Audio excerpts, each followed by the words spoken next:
Starting. Boom. Ooh, it's up. There we go. Oh, yeah, that's what she said, right? Yes. She does say that. Ah, yes, it is. Okay. Let's get this started. Live from HWR HQ. It's the 288th edition of Houston Wrestling Radio. This is Abel. This is Arnold. Thank you so much for tuning in today, guys. We very much appreciate it. If you are watching us live, thank you so much. That's awesome. You could log into your YouTube or Google account, and then you could chat along with us in the live chat. Oh, there you go. Basically, you could say hi, ask us questions, talk shit, fact check us, whatever. I'll try to see it here in the live chat, and I'll try to involve you the best as I can in the show. If you're not watching us live, that's okay. You can still interact with us on Facebook, facebook.com/Houston Wrestling Radio, or on Twitter at HWrestling Radio, or on the Instagrams, Houston Wrestling Radio. So that's that. We are still without Chris. So still me and Arnold going strong. Chris is the one who normally pays more attention to outside of the WWE kind of stuff. But we do have quite a bit of a news that was given to us by him.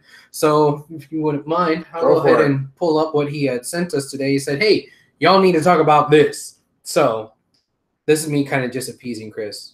What is it that you said, that we're nothing without Chris? Yeah. We're nothing without Chris. All right. Lucha Underground Season 4 is starting next Wednesday. All right. I am excited for it. There was a lot of uncertainty coming out of Season 1 as to whether or not Season 2 we picked up because, it's kind of a weird thing and, a new season, whatever. And then they picked it up. It's like, okay, cool. It deserved it. And then out of Season 2 into Season 3, it's like, oh, man, they really got to do this stuff with the money and they're going to try to get sponsors, but I don't know, whatever. And then but it got picked up. Cool. Everybody was happy. Yeah. Season 3, oh, man, that was really good. That was freaking awesome. But it seems like they kind of ended a lot of stuff. And, well, everybody is gone. Ricochet's gone. Pentagon's gone. All these people are just doing this stuff. Well, I don't know. He's in Impact. I don't know if he's going back. Yeah. Jeremiah Crane, he went bye-bye. Like, who's left? I don't know. So the fact that Season 4 was going to be a thing was just kind of surprising. Yeah. And I'm excited for it because we've always said this, that Lucha Underground happens to build up positive equity. Where sometimes with WWE, when there's a question mark, they don't get the benefit of the doubt. They get the detriment of the doubt. Where like they're probably gonna fuck that up. But with Lucha Underground, like they're kind of backed into a corner, but they're probably gonna do it right. That being said, out of the two of us, I've been the only one that's really watched all of Lucha Underground. Yeah, I've still not finished Season 1, so like I'm not the guy that's to talk about Lucha Underground. Yeah, because like I really like it, but there was like 50,000 episodes Season 1. We tried to get you in at Season 3. Yeah, and I don't have the channel, so I'm like double fucked. So I'm just like, talk amongst yourselves. Whenever you guys talk about it, I'm just kind of like, yeah, again, that would be a good discussion for me and Chris. But yeah, I guess the only thing to say is that I'm excited that's going to happen. I don't know how the fuck they're going to pull it off. But we'll see. Yeah. So yeah, that's that. If anybody else has any more comments on that, please let us know. Are you in the live chat right now? No, but I did see that old boy was talking about Michael Network. Yeah, yes. Dominion this weekend. All right, yes. Hey, that was one of the other things Chris said. Hey, Dominion is coming up. I think they said Saturday morning is New Japan Pro Wrestling Dominion. We're going to have Okada Omega 4. It's 2 out of 3 falls, no time limit. So we're going to have Okada Omega 4, 5, and maybe 6. Yeah, I guess so. There hasn't been one Okada Omega match. All 3 of the first Okada Omega matches were debated hotly, both on this show and around all over shows. Yeah, all over the internet as to which one of those 3 is going to be match of the year because they all were match of the year worthy. Yeah. We voted as match number 3 to be our match of the year. Yeah. Well, y'all, I still think 2 was the best, right? But I got outvoted there. Yeah. That being said, 4th match, 2 out of 3 falls. I'm hesitant to be as optimistic about it. And I think because you kind of left it at a good point where one had the win, the other had the win, and the last one, okay, yeah, we're done. Do we really need a second match? Or, a 4th match? And then that's going to kind of make things uneven, or... So right now they're currently what? 2-1 Okada, right? No, wasn't one of them a draw? It was 1-1-1. Oh, you're right. So they're 1-1-1 right now.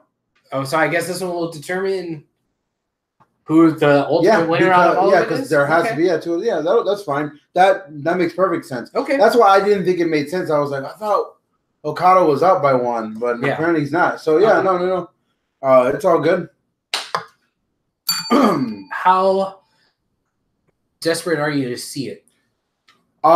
Desperate right now isn't really a thing for me as far as the summer goes. I have a lot of shit going on. So, like, I'm going to hope to watch it this weekend. It's what, Saturday, I think? I believe so. I'll try Saturday night. Yeah, I'll try to watch it Sunday morning when I wake up before everybody at home. No, excuse me, Saturday morning. I'm sorry. Okay, then yeah, I'll probably watch it at work. Well, fuck, we don't split a truck anymore.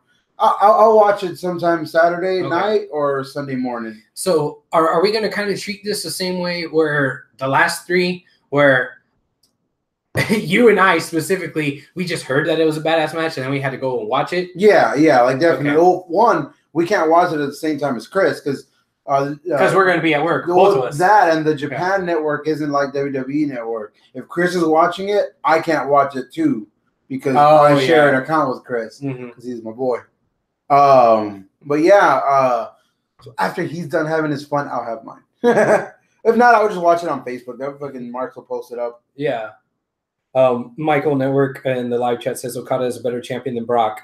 Everyone's kind of a low standard champion than Brock. Yeah, everyone's better than Brock right now. All right. Now, the other thing he said, CM Punk's second UFC fight is going to be this weekend. I just saw the preview for it today. I could not be less whelmed. It sucks because he's fighting another 0-1 guy who also got his abs over on Mickey Gao. Yeah. So it's like, okay. It's the loser's bracket. Yeah, it's legit the loser's bracket. So, and it's like, people will bitch that it's on a main event card and it shouldn't be, but boy, money talks. Like, Ronda Rousey's first match shouldn't have been at WrestleMania, but either, you know what I mean? Yeah. Fuck it, man. It drew an audience. This is going to draw. I'm probably going to watch Saturday night somehow. I don't know. I never watch UFC anymore. I used to be an avid UFC watcher up until like 4 years ago. But you started watching wrestling again. Yeah. Other than that, I'm just a casual like wrestling watcher. I mean, UFC watcher. So I don't know. I mean, I'm going to be intrigued. I love CM Punk. I hope he wins. Part of me hope he loses and comes to his senses and come back to WWE. I mean, the door might be open because your boy won in court yesterday. Or it could be closed because he won in court. I don't know. All right. So, okay, we're on the subject of CM Punk. Let's talk about that. Yeah, the court case, and it was a civil case against the doctor. Well, the doctor, what was his fucking name? Amon. Dr. Amon was suing CM Punk and Cole Cabana for libel because he lost business, and which is bullshit because how much business could he have lost? One, maybe it's not his name, I get that, but two, he's still with the WWE. Mm-hmm. Boy, still getting paid. Yeah. Fuck out of here. Yeah. The judge was like, fuck out of here. Oh, the jury was like, fuck out of here. After a while. But so I see that a lot of people are kind of excited about it because they think that this is kind of like maybe bigger than what it is. Yeah. You know, like, definitely. Oh my God, CM Punk won against WWE. No, it was a civil suit against the doctor, and the doctor. But the WWE was like funding all of the doctor's shit. It was, you know, they're not out of line by saying it wasn't the WWE versus CM Punk. It was. The WWE was railroading this shit, funding it. They were like fucking all kind of fucking, like, dude, they were fucking bankrolling it. They were making it happen. Well, but what I'm trying to say is that this isn't CM Punk as the accuser and WWE, the defendant, as what hell happened with his back and why he walked out. Yeah. This was the doctor out of his own accord. Yeah, sure, he got bankrolled or whatever, by WWE, but it was just a civil suit, not a criminal suit, a civil suit of just the doctor suing Punk, saying, "Hey, he said bad stuff about me," and that I'll just tell you this much: if they had won, Stephanie McMahon would be on the pay-per-view at Money in the Bank, giving a little bullshit comment, like a little comment, like CM Punk, we beat him in court or some bullshit. Oh yeah, because Vince McMahon did it last year. Oh, especially if he loses also. Vince McMahon did it last year. Like he was saying by telling Kevin Owens, "I'll sue you. I'll have you in court. Basically, I'll bury you in court cause and stuff like that." Like how he was doing to CM Punk. CM Punk was losing a lot of money in this court because of all the court costs, but now he does this big shit. Yeah. That's the way lawyers So that's good. Good for him. I still think that with the entire situation, two wrongs don't make a right on this, because I think WWE, they fucked up, and this doctor, he was an idiot. Yeah. But Punk walked out, and Punk is sour grapey as fuck. Yeah. And if you watch his UFC stuff, even though he claims to be happy, he looks like a miserable person. Yeah. He looks just like fuck me. Yeah. But just crazy because of course it's supposed to be kayfabe. It's supposed to be like half kayfabe. If you watch the Best in the World DVD that he came out with in 2012, dude looks happy. He looked like that was a happy time in his life. Yeah. More. Robert, what up, Medlin? What's up? He says I'm here meddling. See, he's catching on to your little thing here. I watched a little bit of Impact, and I have to say it's getting good. All right, Robert. I would agree. Porsche sometimes subjects me to Impact because she'll be watching it here because she hasn't given up. The stuff with Rosemary and Su Yung and Ali, because Rosemary was there and it was Ali. Holy fuck, that was creative as hell. That was almost Lucha Underground style of this is crazy. What's the Jackal running shit now, right? He's running. I don't know who it is, but yeah, I guess the guy from who New Japan. He was a Jackal. Yeah, he was a Jackal. Yeah.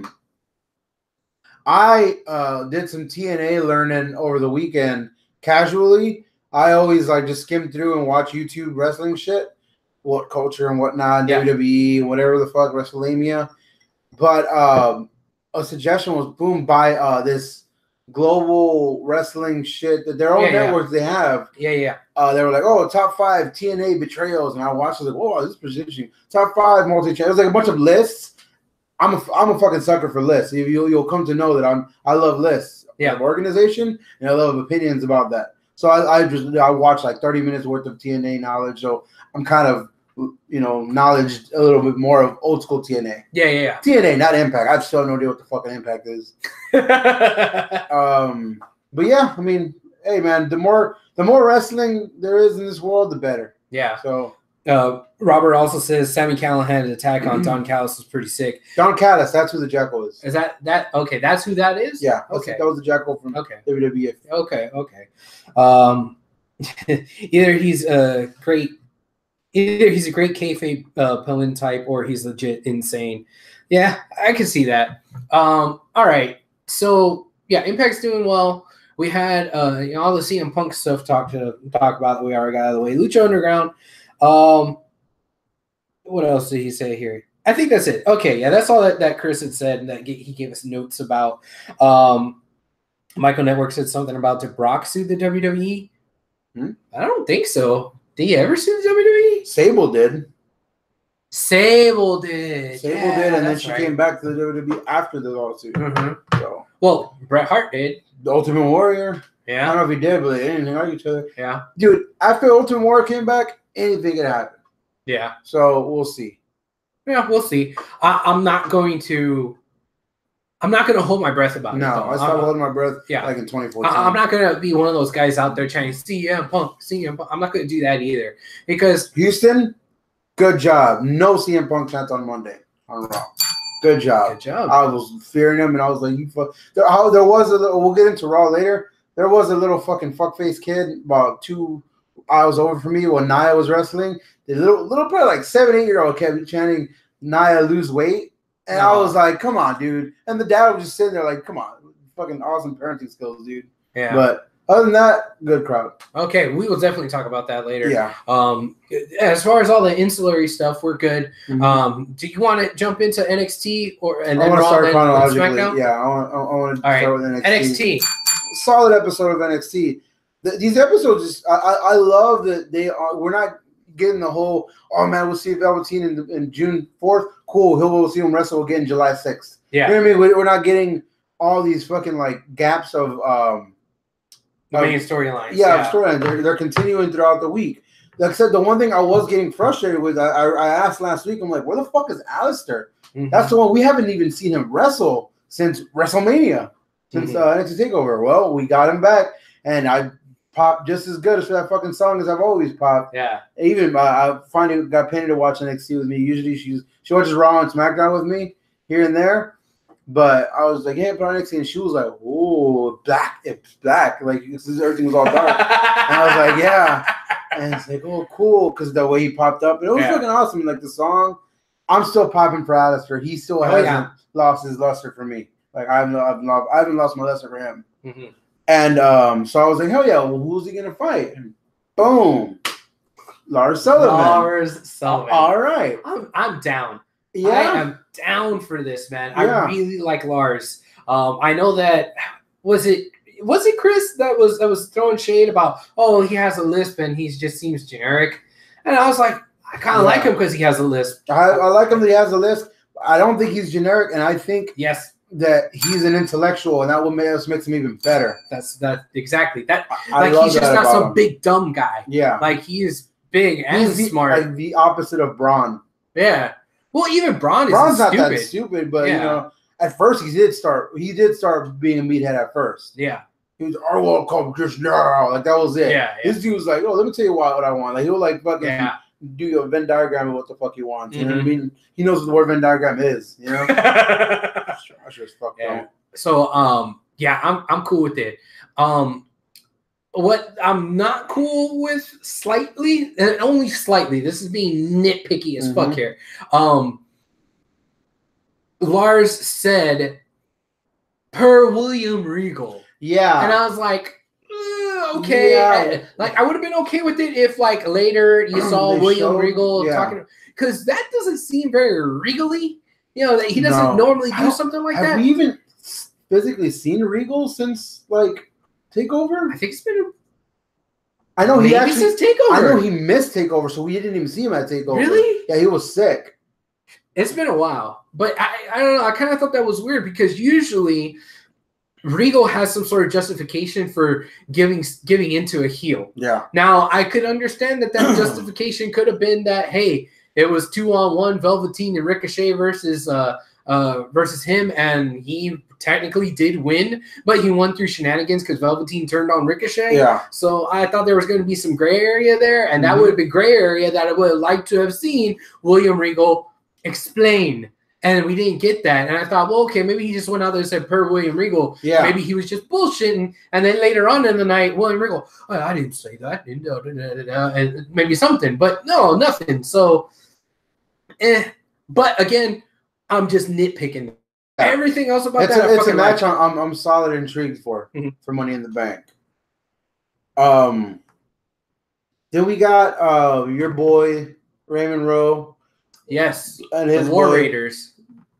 Another tag team match is just elevating them, which is kind of weird because they had this mini feud going with Stakes and Weights.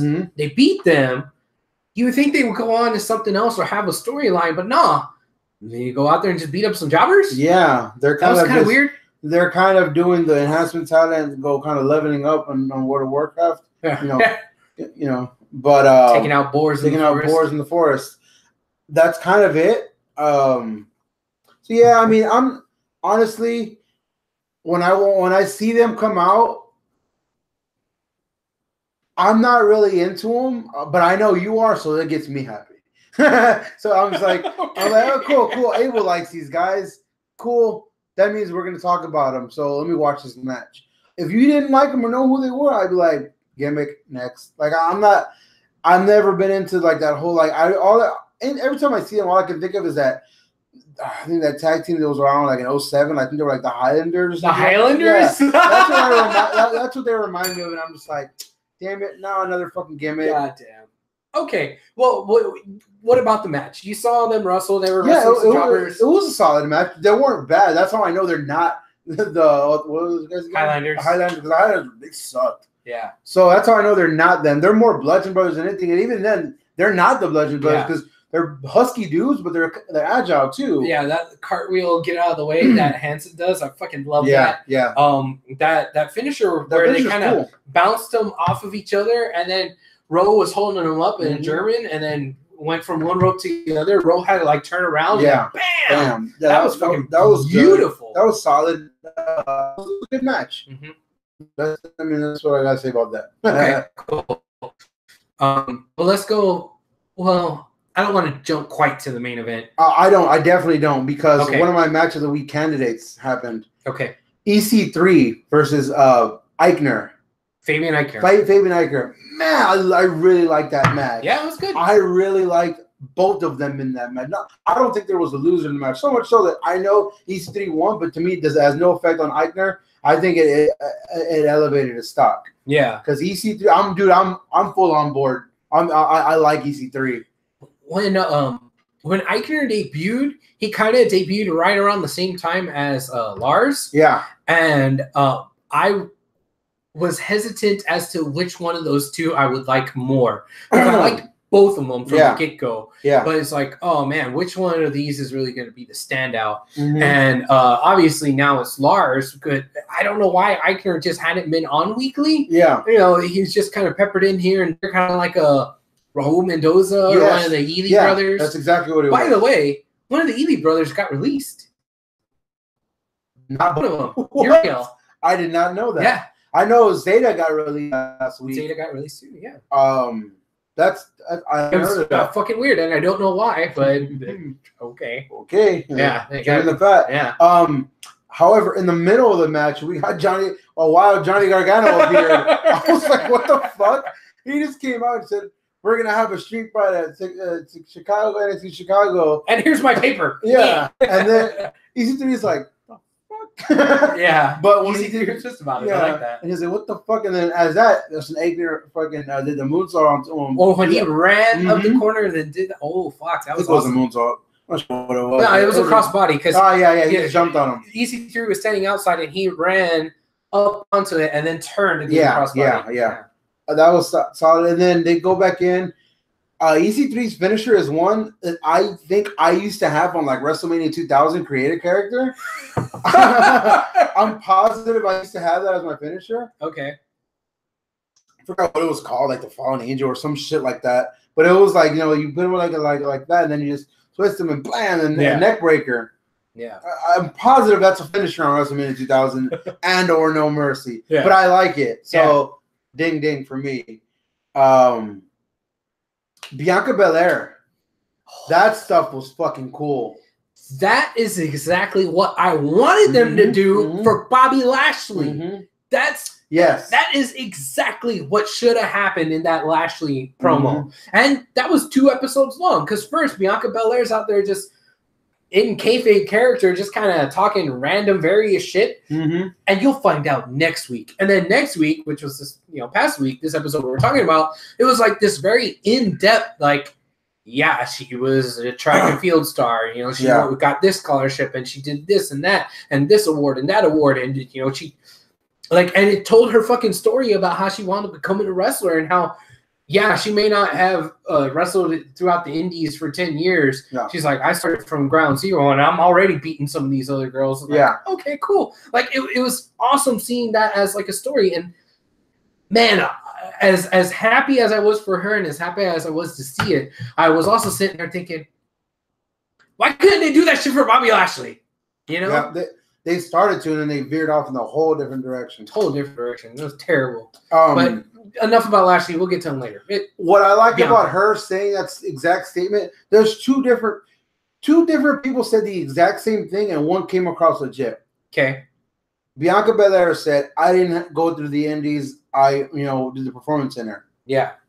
Big Cass said, I didn't have to do the indies. I started, here. Two different people saying the same thing, meaning two different things, and one you bought it, and the other one you're like, shut up.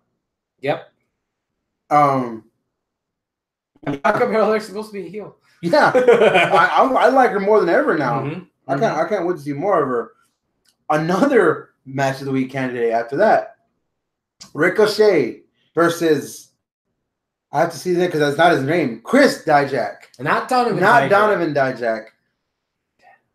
I followed Dijak on Twitter only because I started seeing a bunch of stuff that Brennan posted with him because them two were tagging on the road, the towers or something like that. Yeah. And I like what I see from them as a team. They're a little big. Yeah. They're the same height. I think so. Well, at least eyeball test. I don't know if it actually. This dude's fucking massive. Yeah. When I saw him, I was like, "Oh shit, this guy's huge. How is he gonna fare against Ricochet?" I don't know. I love that McGuinness was fucking propping him up the whole damn time. The whole beginning of the match, Nigel was saying how I've wrestled with him before. Like I know who he is. I followed him and this and that. And like, okay, so they gave him a little prestige. Not just some guy. He's not just a nobody. He debuted as already somebody. Yeah. But they just changed his name as WWE tends to do here and there. Mm-hmm.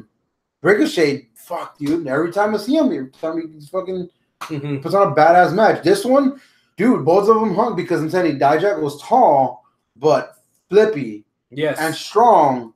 And so was Ricochet. When Ricochet deadlifted him, like that gut wrench, I was like, holy fuck. It looked like that hurt him, like legit, or he sold it really well. But dude, that was like Cesaro type shit that I saw. Yes, that I hadn't seen in a while from Cesaro at all. But yeah, I saw, and he's smaller than Cesaro, so it's even better. I want to give I want to give a little bit more props to Dijak too, just because of the specific thing. Yeah. The match started, and he went after Ricochet. Yeah. Like, you heard the ding of the bell, and he tried to go for that front kick. And you know, he missed it. But, like, he was the one who wanted to, boom, we're going to have energy, and we're going to have a real high-tempo match, which is not what you normally see from a big guy versus a little guy. Usually the big guy's like, try to bounce off me, you little twerp. And that's not what happened here. You don't normally see a big guy do a springboard flying elbow. That either.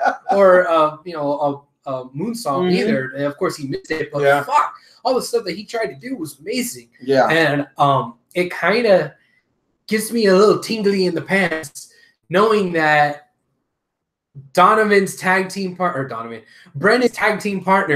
is out there fucking wowing the world.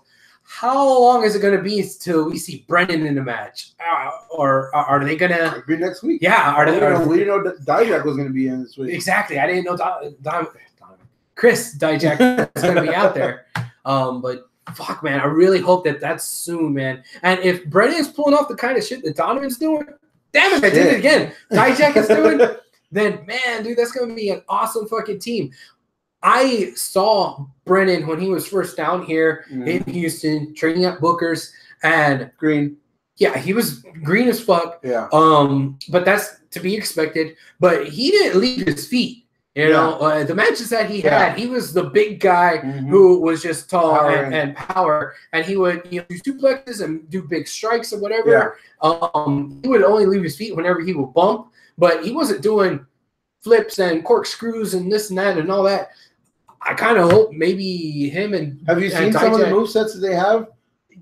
Yes, Brennan posts them here and there. Yeah, but in there, I don't see them doing flippy stuff. Like I've seen them do that one where they Dijak was on one side and Brendan was on the other, and they threw a guy up in the air and slammed him down. You know, like kind of shit like that. It was like, damn, I wonder if Brendan's hanging with Dijak, man. Yeah, and I wonder if he's going to do that kind of stuff. It just makes me excited for him. Yeah.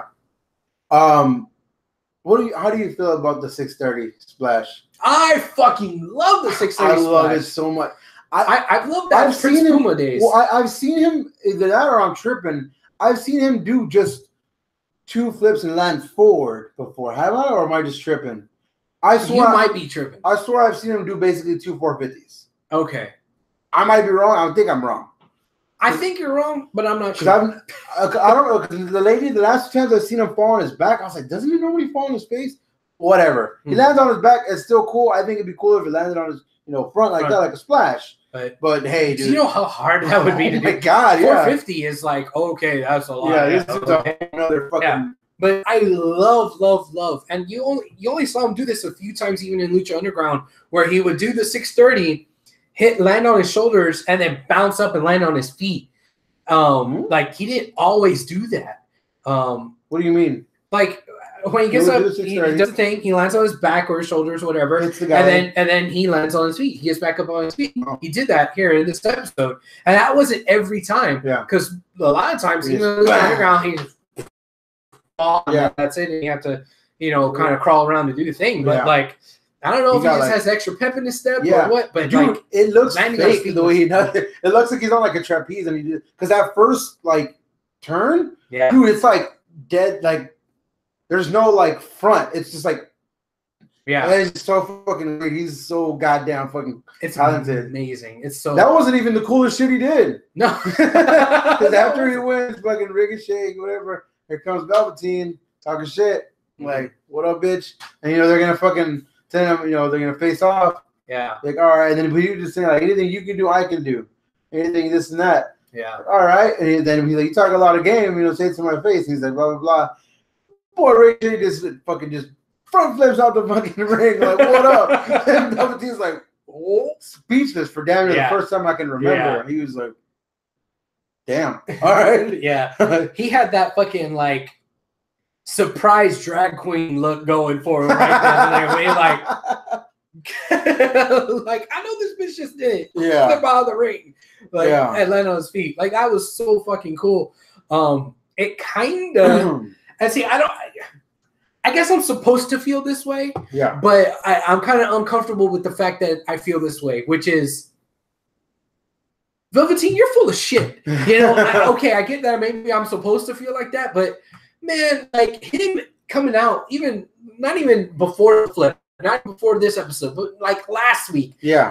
Him coming out and saying that anything you could do, I could do better. It's like, no, dude, you're wrong. No way. No way. But to the WWE universe, they don't know that. Yeah, I guess. Velveteen put on fucking clinic so far. Yeah.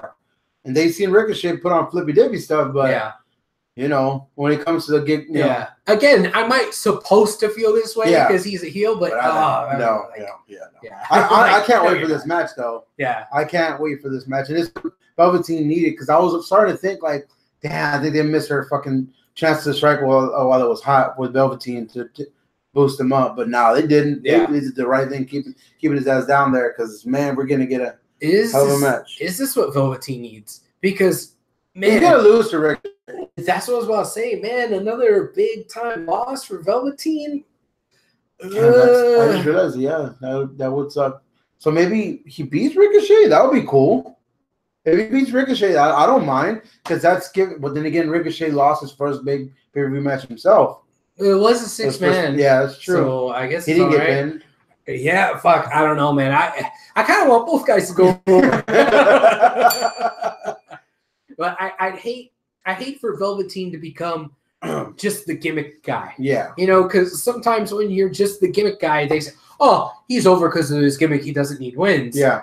And sometimes they let the pendulum swing way too far in that direction. Sometimes. Yeah. Bray Wyatt, perfect example. Yeah. Main event. Yes. Shayna Baszler versus Dakota Kai. I was ready for it. They hyped it up, and I was like, tight. I'm a Dakota mark, so I'm like, cool. I love Shayna Baszler's song. It gets me fucking pumped. Ready to go. It's going to be a good match. Let down. Almost immediate letdown. Really? Yeah, I hate it.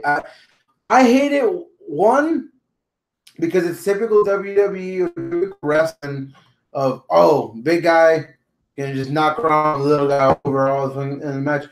So much so that I was watching wrestling with I forgot who it was. I don't know if it was my father-in-law or my sister-in-law's boyfriend.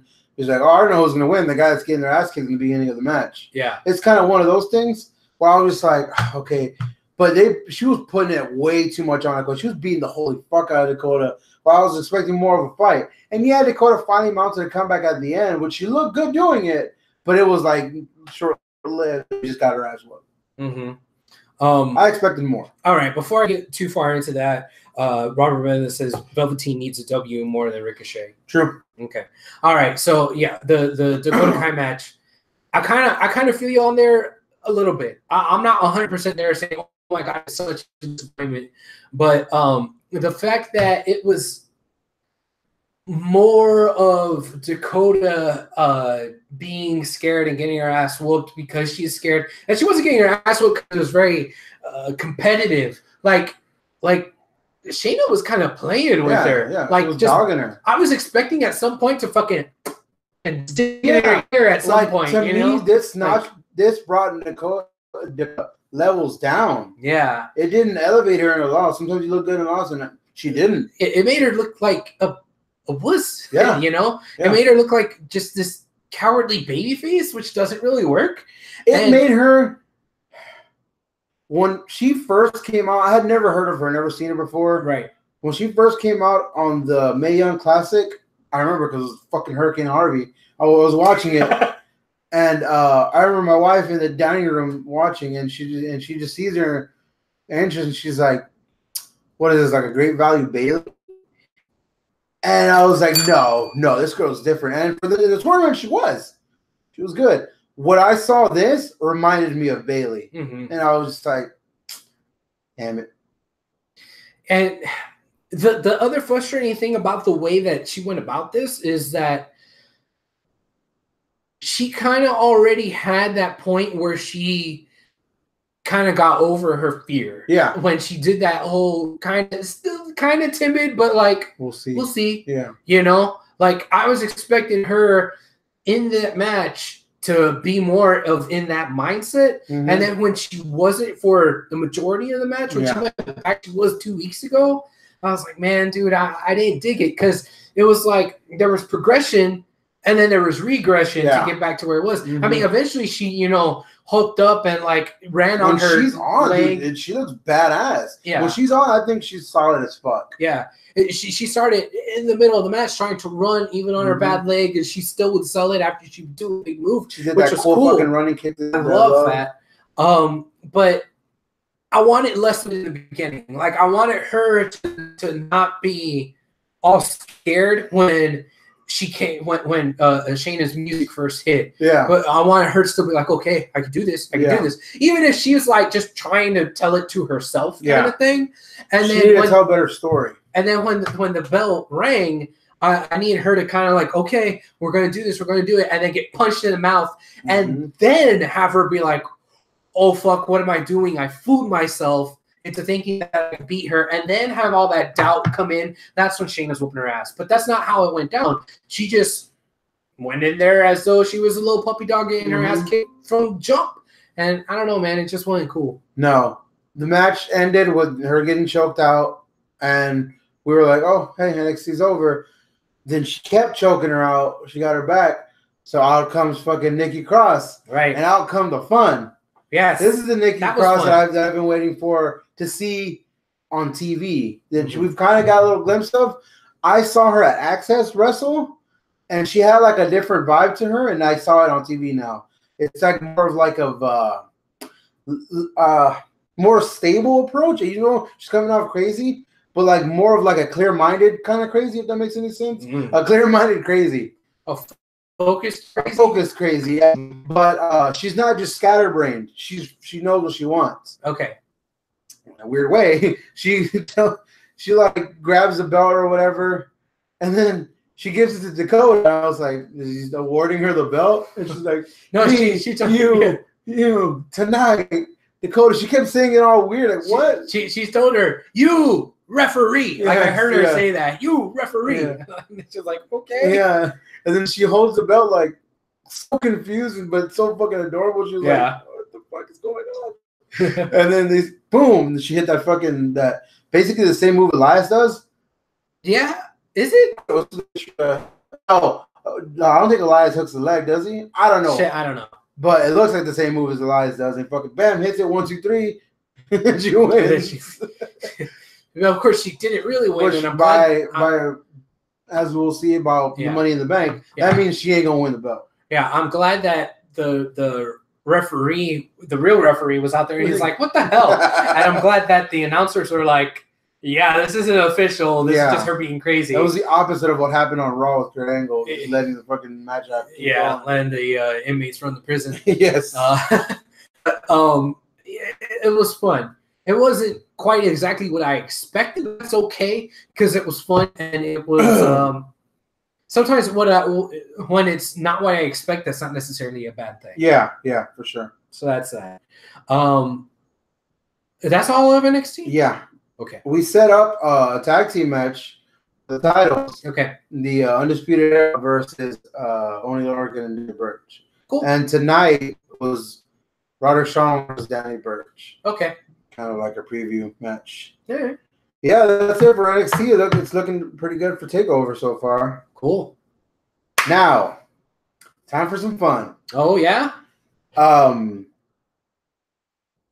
My sister-in-law got me tickets. Got tickets for Raw for me for either Father's Day or my birthday. I don't know. She didn't really because Father's Day is next week. My birthday's next month. She told me what I already forgot. Point is, she got me tickets. She got me, my wife, and her boyfriend all tickets. Gotcha. We took Penny with us because Penny loves wrestling. Mm-hmm. Got there 6 o'clock. Got in our seats, sat down, badass seats. I'm talking about like we're on the side of the camera was shown on TV, but we're like just up enough so we weren't in the shot. Okay, yeah. So I was like, tight, cool. I don't have to worry about picking my nose and scratching my balls like I was when I was on SmackDown a couple years ago. Or like you do when you're on camera for HWR. So that's not scratching. So I was like, cool. And then we look over, and my in-laws are actually front row. Like as soon as you walk to the ramp, you turn left right before the steps, bam, right there after they were. They're like, hey, cool. I'm like, hey, we say what's up. My father-in-law, what's up? He's like, hey, bring me Penny. I was like, fuck it, cool, here you go. Just threw her across a couple aisles, and he caught her. Nah, I walked her down. He's like, it was Grandpa. That was her grandpa, so it was cool. So they had her the whole night there in the front row.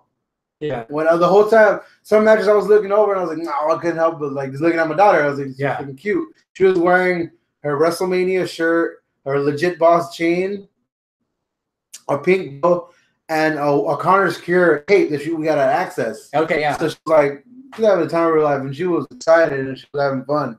But yeah, we got there. We watched. As people got there, we saw Brian Cushing there randomly. He was front row. Yeah, he was front row. Oh, that's cool. Yeah, we got there, and they filmed Main Event. Okay, Main Event's still a thing. Yeah, apparently. I don't even know where they show it on because I don't think they even have it on the network. I think it's on Hulu. Yeah, I don't know. We saw Dolph Ziggler or somebody. I don't know. Honestly, I don't remember. I don't care enough to. Oh, Black versus not Kenta, but the other Japanese guy. Tozawa. Okay. That was an okay match. On Raw? Main event, yeah. Oh, wow. Yeah, odd. But okay. Yeah, I don't know. Well, technically the Cruiserweights are Raw brand. Yeah, I guess so. Yeah. But yeah, anyway, some other unimportant thing. And then then Raw came out. Okay. And that was fun. It was kind of cool because we saw, like, as it gets dark, this and that, they show this and that. We saw Elias walk up and set up, in the chair. I'm like, oh, look, Raw's going to start with Elias. Oh, yeah. What I didn't see that my father-in-law saw is whenever the guys were setting up, because, they changed the match from, thing to Raw. As they were doing that, this other guy came in that was kind of crouched down and, like, just ran under the ring. Oh. We didn't see any of that, so we was busy. Okay, cool. Raw starts. Elias plays a pretty badass song on the guitar. I was like, damn, this dude's fucking getting it. Hell yeah. and he was getting down. He threw in the Rockets thing. And he got the fucking crowd, roaring, like booing and shit like that. Talk shit to Seth Rollins. Seth Rollins comes out, fucking pops a lot of shit for Seth Rollins. And then they set up their thing. It was kind of cool. It was like a weapons off. Yeah, it was yeah, kind of the like chair and the guitar. like Nintendo 64 wrestling style. Yeah. Like, I got a guitar. Well, I got a chair. Who's gonna win? Yeah, fucking chair. the chair. That chair always wins. But then here comes Jinder Mahal out of the fucking under the ring and is beating the shit out of fucking Seth Rollins. And then Rollins comes out to a big boo. I was booing the shit out of him, booing him out the fucking building. Dude's way bigger in person. Like, you see him on Raw, like, he's pretty big. You see him in person, holy shit, that motherfucker stands out. Which one? Roman. Okay. A lot of these fuckers are smaller than you think. Yeah. A lot of these fuckers look way smaller, but I'm called itty bitty man. Roman, Strowman, and Kevin Owens, big. Kevin Owens is big. I didn't even know how big he was. But yeah, cool little tag team match. You know, they focused a lot on Seth Rollins versus Elias, which is cool. Right. They made that the focal point of the match. Roman and Jinder kind of was okay of it or whatever, but they made the thing about Sunil Singh. He was like, interfering a lot. That was like their deal. Seth Rollins took a nasty DDT to the chair. Oh, it was fucking badass. Like, from where I was standing, I was like, doom. I was like, ooh, all of us collectively. Ooh, damn. That was fucking brutal. Right. And he got pinned, but I saw a lot of people talking shit. Like, oh man, taking away his momentum and blah blah blah. It should be. I think it's backwards. I think it allows Elias to be a little more credible for their match. Yeah. And fuck, dude, Seth Rollins already did a bunch of shit in the match. He did flips, he did fucking arrows, he did fucking everything. He looked damn good in that match. Yeah, I mean, Seth Rollins has looked really good in the last couple of weeks, if not months. Yeah, and it just goes to show that Roman needs that shield rub, man, because he's tolerable with Seth Rollins around. I was booing him just because I boo. I booed because that's what I do. I don't hate Roman. Yeah, I just like to boo. It's fun. Yeah, there was a little kid in front of me who was cheering and was getting mad. But I was oh, you were that guy. Yeah, I was like, boo, you suck, Roman. Yeah, I was that guy. Yeah, yeah. But honestly, I didn't care. I was like, I just something to do. Yeah, yeah, yeah. But yeah, it was a solid intro. Solid first match and segment. Yeah. As far as the match itself goes, this week kind of has a clear, in a way, match of the week for me. The rest are just going to be kind of contenders. And I think this one is kind of a contender. It was a decent little match to start off Raw. Yeah. But man, I don't know. I don't know if it was just me or didn't this Raw just seem kind of this Raw sucked. Yeah, okay. I won't say it sucked, but this Raw was kind of inconsequential. Yeah. And weird. Like a lot of weird shit happened. Okay. It felt like a televised house show. Okay. Did it feel like that to you? It felt just like because I was there. That's probably it felt like that to me. Well, okay, if that's how it felt for you, cool. Well, the way it felt for me was that it was kind of like a ho hum filler kind of Raw. Yeah, we have an extra week. We've had an extra couple of weeks before Money in the Bank. This is the problem. We already know who all is in the Money in the Bank. This is the problem with having like 6 weeks between pay-per-views. Yeah. And that's the exact opposite problem we had before then. It was like 2 weeks. Mania, Backlash, Greatest Royal Rumble, back to back to back. And like, oh fuck, this is too much. Yeah. Now they went that way. Yeah. Yeah, it was weird. I mean, even the next segment was super weird. We saw them we saw the table coming out, and I was like, last week was the barbecue, so no, why is there a table? The Dudley Boys coming out? Why the fuck is there a table coming out? This is weird. And then fucking Hawkins comes out, and I'm just like, then I see a jobber in the ring. I'm like, that don't make sense because Hawkins is a jobber. Hold up. That jobber was actually one of the ROW guys. So that was really cool. Porsche was marking the fuck out over that. Yeah. He's one of the newer ROW guys, so I haven't even seen him myself. Wow. But apparently he also plays for the Rockets. Apparently, yeah. Oh, let's do that lighter in person. Yeah. Yes. Yeah. He needs to have more of a beard. Less beard. Yeah, less beard. Yeah, but no, man, that was cool seeing ROW kid in there. Yeah. James Harden was his name. He says. Yes. So he was the whole. Hey, I'm gonna be if I win tonight or whatever. Everyone gets tacos. Everyone gets tacos.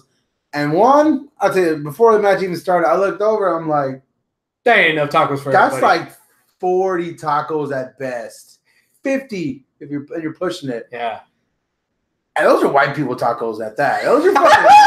Those are fucking gentrified ass tacos. Those are the tacos with the shell that's like flat, like so it doesn't spill and get all over your snowflake plate. You know what I mean? Like I'm like, I don't want those tacos.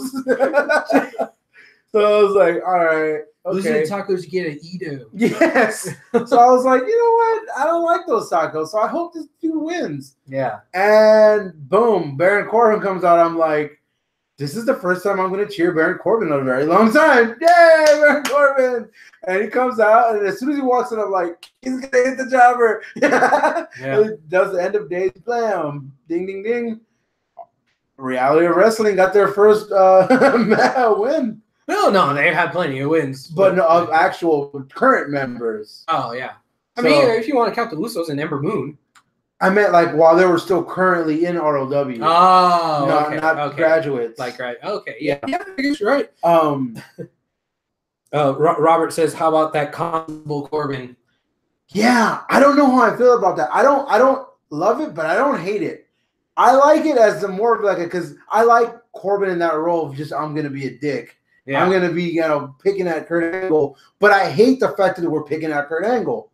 I mean, that's been his thing. That's why we hated Mick Foley as a GM because Stephanie was always fucking on him. Yeah.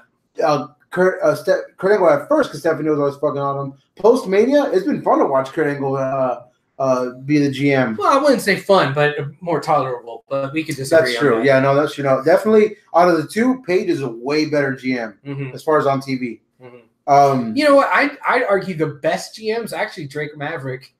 Yeah. Because he kind of just shuts the hell up and lets things happen. That just puts over everything that's going to happen. If we're really nitpicking, the best one of all time has probably been Regal. Regal's a respected authority figure. Yeah. And he doesn't get involved in many of the storylines. And he's just kind of like, yo, this is what y'all are doing. Do it. Yeah. That's what Drake's doing. Mm-hmm. Robert Bedlin says, I wish I had known that Hawkins and Ryder were at Super Happy Incredible Toys Monday morning. What's that? That's a place? That's a toy store. That sounds like a fucking mouthful. Super Happy Incredible Toys? Is it like Super Happy Funland? I don't know. That's and cool. then Alexa Bliss was at a Cricket. Yeah, well, I knew that. And I think it was by our side of town because it was all Go Freeway. He said it was out in the sticks. I don't know if it was out in the sticks. But, whatever. That sounds about right with Zack Ryder because he's an avid toy collector, action figure collector. Ese pinche monitos. Yeah. And Ember did some kind of like live Q&A for Facebook for WWE. But yeah, that was cool. So yeah, James Harden got the win. Finally. Yeah. What was next? The Shibati and Constable Corbin. Yeah, Constable Corbin. Deputy Dog. Yeah, you know what? It's something for Corbin to do. Okay. It's a program for him, and it'll be interesting. So he said, Super Happy Incredible Toys is a vintage toy store in the Heights. Oh, sounds all right. Cool. That's where they have tacos with the the flat bottom. Yes. The Heights or Edo. Yeah, the Edo. So let's go ahead and call this the worst segment of the week. Which one? Well, it started promising. We're just sitting there. I'm an average guy, and then I hear dang it, huh? Oh, Ramirez is coming out. Fuck yeah. Okay. Hey, she's actually gonna come out. And she stands at the ramp like, oh, okay.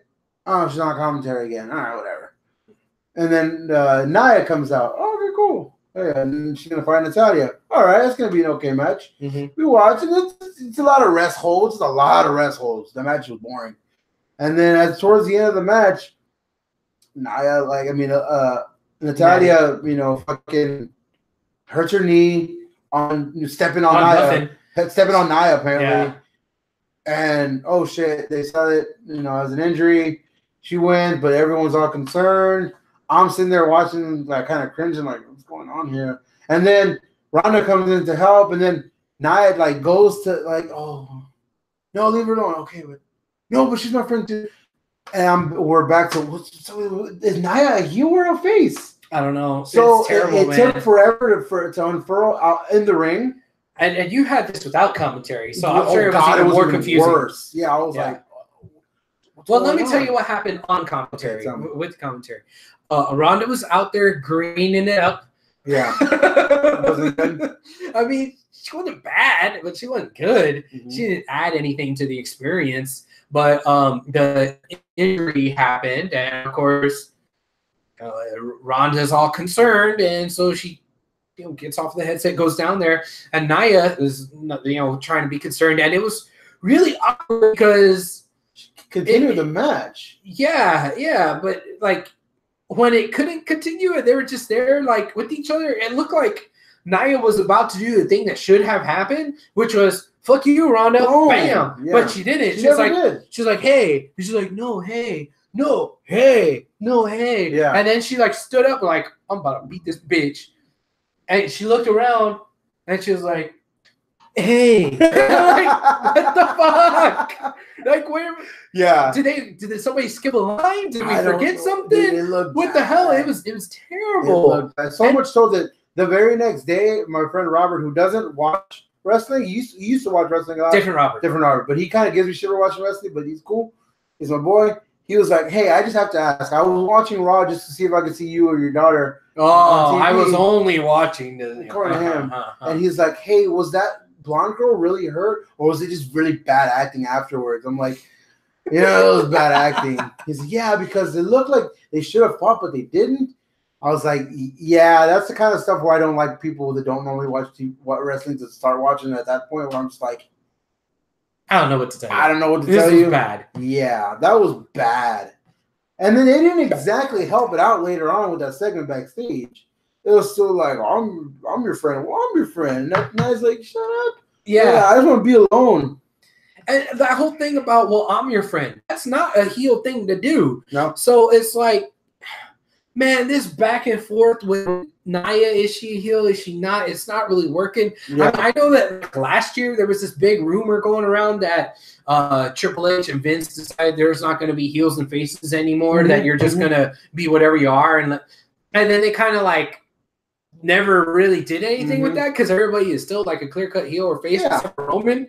And it's like they're trying to implement that 2007 idea into only Nia, where it's like Nia's a dick, but only to Ronda and to jobbers, but to established people, she's not a dick. She's still like, come on, man! Like, what are you doing? It was dumb. It was just a bad segment. Bad segment. Like they're the exact opposite of the SmackDown Women's Division right now. Well, for the title picture at least. For the Money in the Bank and the match we saw later, I got no complaints. Okay. Then we get a backstage interview with Bobby Roode that starts off good. I was like, hey, dude, I actually like this. Because I've been saying for a while, I don't like Bobby Roode as a face. I barely like him as a heel. So I was like, whatever, he's real generic. And he was all confident. And then they're like, okay, about Money in the Bank, he was confident. And then when it came to like Strowman, he was just like, I'm just going to try to survive. And I'm like, what the fuck? Like, what kind of shit is that? That's what you're going to fucking, like, you seriously just going to say that being Bobby Roode? I can see, like, Dakota Kai saying that. You know what I mean? I can see shit like that, but fuck it, come on, man. You're the NXT champion before. Yeah. You're fucking trying to be prestigious, and, man, that's whack. And then we get the match. The match is okay. The match was whack. Yeah, the match is all right. The best thing about it was Strowman just fucking boom, breaking the ladder. Yeah. I was like, ooh. But then it was kind of cool, but kind of not because it seemed overly cheesy. Yeah, and then the way Bobby sold it, it was just like, ooh, like it was just bad. Yeah, no, it wasn't good. Yeah. Next thing was fucking badass Kevin Owens just, goddamn, I love him interviewing. I love him getting interviewed. Mm-hmm. And he was like, too sweet. He was making fun of fucking Finn Balor. What is it, too sweet? Is it too sweet? Like, the way he looked like with the passion he was saying it, when he was making fun of everything or whatever. Mm-hmm. So that was kind of cool. Then we had in person a cool part where we got Woken Matt Hardy, and then we got the fucking Bray Wyatt, the leaders of worlds. All right, that entrance live is still cool. Yeah, that's what I was saying. How did you enjoy experiencing that live? It was cool. Yeah, everyone doing. Did you take out your cell phone? Yeah, I did it. Yeah, of course I had to. Yeah. It's just so funny because I've seen it done before. I went to Night of Champions. Mm-hmm. It's just funny because on TV it's all dark and you just see little lights. Right. In person, it's lit the fuck up. Like in person, there's no darkness. You can see everything. Yeah. Because of all the lights. So it's like it's kind of weird how it comes off on TV, like the exact opposite. Mm-hmm. But that was cool. They did a kind of funny, interesting promo. Mm-hmm. But that was kind of it. And then like, oh, we're gonna see who's gonna be next and whatever the tag team. Yeah. And then we saw just how bad the tag team division is on Raw. Yeah. Everybody that was coming out, I'm like, hey, did they show all the intros on TV or no? No. I think they did one and then the commercial break, and when they came back, there was the rest. Okay. That were already in there. So if I'm not mistaken. Okay. So the last ones that came in were Ziggler and McIntyre. Galloway. Yeah, McIntyre. McIntyre got a pretty big pop because they did the first, the first song and the second song or whatever. So yeah, that Battle Royal was bad. It wasn't. Man, were you just as confused as everybody else at home? Yeah. Okay. One, because I thought they were going to do this like how they did last time, where both members had to be eliminated. Yes. No. Yeah, that didn't happen. So when Xavier got eliminated, I'm like, oh, no. And then JoJo said, so they both said, I'm like, what the fuck? Yeah. Damn, that's kind of like, apparently what I didn't see that came across on TV was Drew's facial expression to Ziggler of like, yo, what the fuck, man? Yeah. Exactly. I didn't see that. Yeah. Because I was facing the other way. Right. Starting when it wasn't supposed to was just terrible. Yeah, what the fuck? She was introducing it as it started. Yeah. Somebody jumped the gun. I wasn't sure exactly who. All I know is that half the guys were in the ring and started, half the other guys were still on the apron, not starting, and like, oh, what do we do? And that was just terrible. See, I thought that wasn't on TV. I thought that was on TV. I was never gonna come back from break and it had already started. Yeah, that was on TV. It was bad. But the other thing too is that you were saying that, oh, it's just going to be one person eliminated. I thought I heard JoJo say both have to be eliminated. I'm positive she said that. But then I distinctly remember hearing Cole say, oh no, it just has to be one person. If somebody gets kicked out, they're both gone or whatever. So I was like, did JoJo fuck up doubly? Or did somebody else fuck up and that threw off JoJo? When I heard about the Battle Royal last week, that's what I heard, that both people had to be eliminated. Well, that's how it normally goes. Yeah. That's how it normally is. So I don't know. Maybe they're just trying to save time. Maybe they're behind on time. Yeah. But whoever tried to start that match, whatever it did, that was bad. It was bad. It was so bad. The ending of the match was pretty cool. Where I was sitting to the front of me, basically the people who was like in the first or second row, dude had the best sign of the night. Which was B section, literally. He was in section B, and he had a sign that said B section, literally. God damn it! You clever fox. Yeah. All right. What was after that? Man, I don't even remember. I mean, Raw was just kind of blah. Oh, who won that? Who won that? The B team match? Oh yeah, they're the number one contender, so we're gonna see that. Yeah. Fuck. I'm gonna just skip out of order. I want to go ahead and get to the part where my time to shine here. Okay, let's do that. So we get Bobby Lashley coming out. Oh, okay, cool. Yes. As he comes out, he's in street clothes. So I'm like, I guess we're gonna have Sami Zayn and Bobby Lashley do their thing. Yeah. He comes out. He goes to the front row. he says to shake, go people shake hands. I see him look, walk, and then you know what? Look back and goes back to the front row and he high fived his little girl. It was Penny. It was my daughter. Yeah. I was like, oh, that's and I saw it happen. I'm like, that's cool. I wonder if that came out on TV. And it did. And that's fucking cool. I didn't know until the next day. Yeah. My friend Beto, who used to come on the show every once in a while, he's like, hey, did you take your daughter with you? I'm like, yeah, I did. And my in-laws got front row, so they said with her. He's like, and then he didn't reply, and then bam, he just sent me a video of Bobby Lashley coming out, and then shaking her head, and she's just like she's all confused but happy at the same time. Yeah. So yeah, Penny got to just fucking high five with Bobby Lashley. That was cool as fuck. Came out right on Raw. That's fucking awesome, man. I was like, hell yeah. I posted it on Facebook, and I was like, when you spend your whole life dreaming of one day being on Monday Night Raw, and your daughter beats you to it. I was like, hey, fuck it, man. Yeah. No, that was cool. Yeah. Porsche, she was like, I think that's Penny. She paused it, backed it up, and Randy was like, yeah, I think that might be Penny. And I was like, that ain't Penny. Y'all being racist. Not all little Mexican kids look alike. And then turns out I was wrong and they were right. That really was Penny. Oh yeah. I've seen, I haven't gone back and watched the episode because it's been such a damn long week for me. Yeah. After all that shit. And then yesterday I spent all day cleaning, and then today I was at work. So I feel like I haven't even been home. Yeah. So I was like, I would watch my my What Culture shows, and so then they have like screen grabs from the night, and on like 3 of the pictures, I see Penny's pink bow in the background because they were visible. They were right when you walk out or the ramp, you turn left, bam, they were front row. Yeah, and seats fucking like 3 and 4. Yeah, so it was like, they're right there.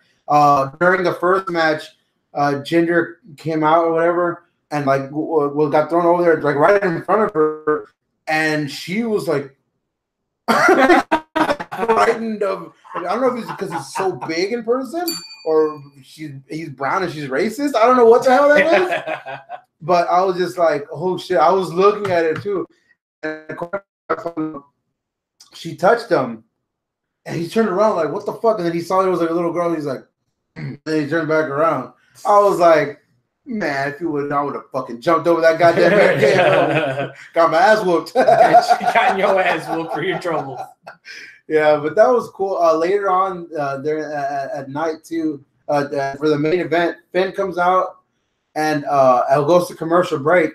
While it's on commercial, they're showing a bunch of shit on TV on the Titantron. Yeah, he starts shaking everybody's hand in the front row, and I was like, "Oh shit! Look, he's gonna go and that's how potentially see Penny." And I looked over, and sure enough, I see her, and he like shakes her hand. And I'm like, "Cool." And my mother-in-law recorded it, and I put it on Facebook. And he walks up to her, he's like, "Hey, little lady," and like shakes her hand. Oh god, my wife melted when she saw that. Yeah, and then I've shown it to her so many times, and she's like, "It's Penny, it's Penny, it's Finn Balor. Finn Balor gave me high five, Daddy." I was like, "Yeah." I know. Oh yeah. I said no more boys for you until you're married. Yeah. That'll last you. Yeah. So it was a fucking cool. It was a cool experience to see for my kid experience. Yeah. I was watching that. I was like, "Fuck yeah, man, that's cool." Yeah, that was freaking awesome. Now to the actual segment was, man, I've people online shit talk it, but I actually liked it. Which segment were we talking about? The Bobby Lashley, Sami Zayn section. Oh, okay. So he comes out, he does his little thing, and then Sammy's music plays, and dude, another big pop from the crowd. Yeah, everyone was like singing to it, and I was like, as he didn't come out, I look over, I happen to see Sami Zayn coming out from like the locker room or wherever the fuck that the section area, and he comes out. I was like, look, he's right there, and then they pan to him. He starts talking to him. I'm over here. Yeah. And he starts just fucking like just shit talking the fuck out of him. Yeah, just like I'm talking about, just like fucking roasting him, like this shit talking all, and then he had like these Instagram accounts which he was reading from way the fuck out there that he either memorized the fuck out of them or he has badass vision. Because god, I couldn't even read him from there. Yeah, and it was the coolest thing. He kept walking throughout the fucking. At a certain point, he was like right over me. He was like one section over from me, so I was like parallel with him. Yeah, and Yeah, dude, he just kept fucking like he was on fire with that promo where he was shit talking him, and then as he got all the way to the end, he's like, "Is Bobby Lashley even your real name?" And then it's like, "Did you even serve in the army?" And everyone was like, "Oh, oh, yeah." It's like, you don't go there. Yeah. Oh man, that was real quick. That was crazy. How'd that come across on TV? Not well. This whole thing with Bobby and Sammy, man, it's just been rough because it's not good. Like where I thought it was gonna go, it didn't, and it totally went the other way, and it's kind of making Sammy just look like an idiot. Like I don't know what other way to say it. I mean, not in a good way either. Like earlier in the show, I was talking about, well, I think I'm supposed to feel this way, but with Sammy, I don't know. Am I really supposed to detest Sammy that much? Because like, I don't know. Maybe I am. Maybe I'm just getting worked, and I should be happy. But man, dude, it's just not good because it's not really doing any favors for the babyface here, which is Bobby. Yeah, like Bobby isn't looking good, dude. Sammy's still somehow the star of this, and he's bad. Yeah, and the content that he's given, like, God, it's really he's bad. executing the content, but like, god damn it, so like the content itself, like, you shouldn't go there. Part of me knowing how, from what I've heard and read, how petty Vince McMahon is, part of me is thinking this is punishment for Sammy vocally not going to the Greatest Royal Rumble. Oh. Yeah, because it was then that he's been in this feud. Yeah. And they blamed it on Bobby Lashley giving him vertigo. And they kind of split him up from Kevin Owens. Yeah. I think this might be the case. But honestly, to me, I like it because it's more Sami Zayn time than we've ever gotten. True. He's always been like, hey, like this. He was in the territory already. Yeah. Now we're getting him in programs, albeit bad programs, but they'll tell you, if you're ever in the entertainment business, all press is good press. Yeah. So, I mean, fuck it. He's getting but damn, man, this is bad. This is making Bobby look real bad because, like, Bobby, I remember in the middle of that, he took off his jacket like he was going to do something, and he just stood there because Sammy was way the fuck over there. And I was like, you gonna go run after him? Or you gonna just stand there like a little bitch? Like, what are you gonna do? You know? And then, like, nothing. So I was like, man, I don't know. This whole thing, I didn't like it. Yeah, it was weird. But whatever, they're gonna have a match of Money in the Bank, which out of nowhere, that paper stacked up a couple matches. Yeah, well, it's supposed to be 4 hours long. Two of the matches we got told that were gonna be on Extreme Rules. Now they're actually on Money in the Bank. Oh yeah. Forgot what one is. The other one is for sure. It's Daniel Bryan versus Big Cass. Big Cass. That was set for Extreme Rules, and I was even like, well, they're just not going to be on Money in the Bank. And now it's on Money in the Bank. Yeah. The women were next. As I was there, I don't know how they handled it on commentary, but I was so fucking confused because of this came out. I'm like, okay, cool. I guess she's going to team with some heels and whatever. Sasha Banks comes out. I'm like, oh, okay. And then I heard JoJo says her tag team partner. I'm like, what the fuck? Okay. And then I look over and I see Ember Moon walk out before her intro. I was like, hey, Ember Moon's next. And boom, Ember Moon comes out. Yeah. I'm like, okay. And then the Riot Squad comes out. Okay, yeah, it's going to be a 6-man tag. Yeah. Why the fuck is Alexa teaming with them? That's kind of weird and stupid. Yeah. The way that they handled that was, it wasn't like heels and babyface. It was all the women that are going to be involved in the Money in the Bank match. Like, except the Riot Squad isn't. Right. So stupid. It was weird. Yeah. But that's kind of how they tried about the match because I've been saying it for weeks, and Ruby Riott, every time she's wrestling, I like it. Right. She's on. The actual star of this match in general, Sasha, dude, she was fucking on fire this week. And Liv Morgan, what the fuck? I've been saying it for a while that I think she's underrated. I think they hold her back a lot. Yeah. But they let them both loose in this match, and dude, they brought it. Yeah. Ember Moon was over as fuck with obviously in Texas. Yeah. But Sasha, man, she still has a pretty big pop in the crowd. So we get, by the way, I was at this point in the match, in the beginning of the match, me and my sister-in-law look over. We see a guy like in the second row, totally taking a picture of Alexa Bliss's ass, like zooming in, like with his phone, like that. I'm like, okay. Oh, Lord. He was one of those. He was one of those guys. I'm like, fuck it. And so yeah, that happened. So Alexa Bliss looks like she gets hurt, and then she's just like, "Yeah, I'm out this bitch." Yeah. She walks away. Like, she just leaves, and apparently, from what I can tell, it probably goes to commercial break or something.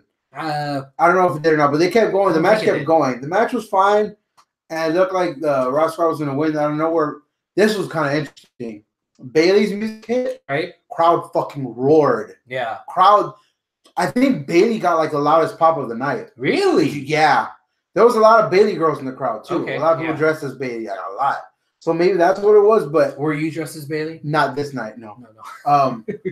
So yeah, dude, the Bayley got a huge fucking pop. So if I'm like creative or Vincent, who's always in the backstage and everything, I hear this type of shit. So I'm like, maybe do something with her again. So she comes out, she's fresh. Bayley, boom, 1, 2, 3. I'm just like, isn't that disqualification? Anything from the crowd, I'm like, that's disqualification, but whatever. I'm not going to nerd out. She wins. For whatever reason, they like treated that as though she was the legal third person in the match. I've seen this on the internet. It's so weird. On the web since then. Apparently, this type of shit used to happen a lot in WCW. Where people just come interject themselves in the tag team match and, okay, I'm part of the match now. And like, no, that's not how that works. That should have been a DQ, but it wasn't. Like, and later on, it was righted. It was like fucking Constable Baron, Constable Corbin. He comes out and says, "Hey, I reckon this is Captain Newfie." Yeah, and Kurt Angle's like, "Yeah, you're right. You're right." So he goes and tells them. Instantly, Sasha's like, "You bitch!" Like she was already starting to. She's like, and Bayley was like, "Don't, like it's cool. We're good." Everyone, and everyone was all like happy. Instantly, Sasha was like, "Fucking bitch," and like walked away from her. I was like, "What the fuck?" Yeah. So, all right, they showed a little thing on the screen. I guess I don't know if they showed it on Raw for next week. There's like a fatal 4-way match for the women, but it's I don't know if it's Sasha and Ember or somebody. It's 4 girls from the Money in the Bank match, right? But next to Natty and Alexa Bliss's faces were question marks. Did they incorporate that on the broadcast? I don't know if you know or anybody watching knows. I saw that. I'm like, why is there? Is it like I don't remember that. Yeah. Oh, I don't know. I don't know if they showed it on the broadcast, but on the Titantron it said next week, fatal 4 matches, and then 2 of the girls, Natty and Alexa, who both looked like they got hurt on. I'm not sure. It was a question mark, so I don't. Yeah. I don't know. Maybe we'll get. Maybe I didn't catch that. Yeah. Okay. That wasn't the main event for the night, was it? No, hell no. The main event was. All right, let's get some main. Well, right before the main event, I think this came out on TV. The Big Show's music hit. Oh yeah, and they had the Special Olympics kid from Special Texas. Olympics, yeah. And that was a cool moment. Big Show's one where it's backwards. He does not look as big in person. Okay. I saw him and I was like, damn, he doesn't look that tall. Yeah. In fact, the lady next to him was like damn near head level to him. I was like, what the fuck? He wasn't wearing his lifts that night, brother. But yeah, the main event, that's what happened. After that, Finn Balor comes out. He kind of like has a moment with the kids. This one dude was like really fucking like, yeah. With him. And he comes out, and then during the break, that's when he meets Penny. Yeah. And after that, Kevin Owens comes out, big pop. I'm like, hell yeah, cool. We get a rematch from their ladder match from TakeOver. I think it was a good match. Oh yeah. Match of the week candidate, but it's a little too long for me, and that's weird for me to say because I like long matches. A lot of long things, but it felt like it dragged. It started to drag a little bit, but right when it started to drag, that's when it ended. Oh, Porsche was saying that it's injury for Alexa and Natty. That's why the question marks, because it was supposed to be. Okay. Yeah, Alexa and Natty. Makes sense because they both went down with knee injuries. Right. Okay. So yeah, the match was good. I think each one of them had a time to shine in the match. Kevin Owens was like just being funny as hell. He was talking a lot of shit to the crowd the whole time. I don't know if that was coming across on TV. He was telling the kids to shut up. Like it was just fucking. It was cool. I think I saw like him say 1 or 2 things, but yeah. But I think he does that all the time. Yeah, for sure. And the camera only catches it like a quarter of the time. Yeah. So kind of weird because I started to doze off a little bit. I was like, this match is getting a little long. Dude, I've been here for like 4 hours. In the arena, you're dozing off? Not dozing off on a seat, but kind of like, all right. Your ADD was kicking. Yeah, it was like it was past 10. I've been there for 4 hours already. Yeah. So I was like, you left work at 5. Yeah. And it was already past 10. Yeah. So I was like, all right. And then boom, the bell rang. I'm like, what happened? And it was just because he was just beating the fuck out of him too much, and apparently he like disregarded the referee. So I was like, whack. Okay. So I feel like there's been a lot of DQ finishes lately in the WWE. More than usual. Well, I wouldn't say more than usual, but I mean, when that happens, it kind of sucks. Yeah. But so okay, that's kind of why I was saying that this was kind of a show. Yeah. And but the coolest part, it's moments. So he just beats the holy hell out of him. Kevin Owens busts out a ladder, puts it in the ring. He's like, I'm a fucking bullfrog splash him. He gets up there and he's like, man, I don't know. He's like way up there. He was way up at the top of the ladder. He went down. Let me get down one. Yes. And then I was like, I'm gonna do it. Let me get down one more. As he went for the last third, fucking Finn just jumps up and bam, ran out of time. Puts him down. Yeah. Oh hell yeah!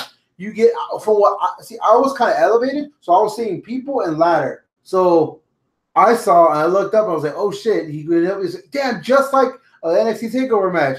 He did the fucking coup de grace from the ladder. It looked badass. It looked really good. Well, I went and saw like a picture of it, and they talked about it on What Culture. If you didn't see, I didn't see it until the next day.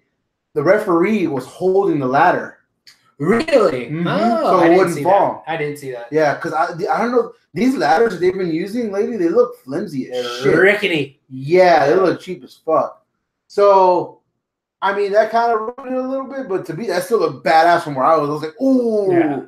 And the camera angle that they got was from the cameraman kind of standing outside of the angled up. Oh, so perfect. when Finn jumped, it was like he jumped right into your living room. Like it was cool. That it was a really good angle. That makes sense to what from what I saw, that they used almost moment for moment the exact camera angles they did for the takeover match they had. That was the exact ending to that match. So I was like, that was cool. And yeah, that's how that was the other night. He celebrated dark main event. Yeah, what was the dark main event? Dark main event. Finn Balor was walking out. Seth Rollins' music hits. Oh, cool. What the fuck? They walk by, and Seth Rollins and Finn Balor too sweet each other on the mat. I was like, that's cool. Seth Rollins initiated the too sweet. Okay. So he was like this, and Finn Balor was like, yeah, fuck it. He gave him a too sweet, and they walked out. It was Seth Rollins, Roman Reigns, and Bobby Lashley versus Jinder Mahal, Elias, and I don't know, somebody. I honestly, I walked out. I was done. Oh, you left? Yeah. By the time it was like it was officially over, my father-in-law came and said, "Hey, I got Penny." So I walked down and grabbed her, and I was like, "You ready? Let's go." Because I hadn't pissed since I got there, and I was like, "Man, I was saving for a restroom break, but a lot of cool shit kept happening, so I never got my pee break." So yeah, I had a pill. Which was kind of weird for an episode that wanted to be kind of like, yeah. I don't know. At least at home, that's how I felt. No, it was. I was kind of bummed that I didn't get tickets and I didn't go. But throughout the day or whatever, I was like, oh, man, this fucking sucks. But then when like Raw happened on TV, I was like, I'm kind of glad I didn't go to this one. I mean, I'm glad I didn't pay for these tickets. Oh, yeah. So I'm like, I had a good time. We had some pretty decent food, and it was cool. It was fun. But yeah, I just know like the good guys won. So okay. Yeah, that was it. That was Raw, and that was kind of cool. Yeah, Raw was long. It's always 3 hours. It's way too long. All right, so that's all Raw. We kind of spent a lot of time talking about Raw. I mean, I guess SmackDown was pretty inconsequential itself too. Yeah. Well, let's get to SmackDown because I mean. Okay, I don't know if we need to go segment by segment on this one for everything that happened on there, but I do want to talk about Big Cass. Big Cass, I've been kind of like giving the benefit of the doubt, waiting to see what he could do. I remember when Enzo was injured in NXT and Big Cass was the only one out there, he held his own and he kept that gimmick going for both him and Enzo. Yeah. And since he got this push, coming back from injury, I'm gonna like, okay, I see flashes here and there of where this could be good. Meanwhile, everyone else is kind of shitting all over it. Oh, he's bad at his promos. Yeah. He seems like it's just too scripted and this and that. I think last night was the first night that I was like, yeah, I might be wrong about Big Cass.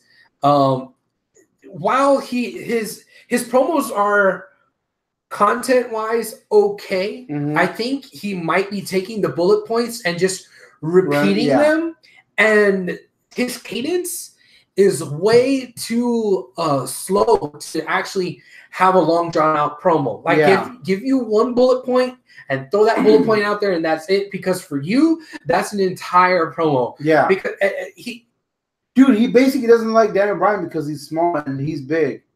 That's it. That's it. That's the premise of this whole feud. He saw him at WrestleMania and said, "This little guy's, whatever." And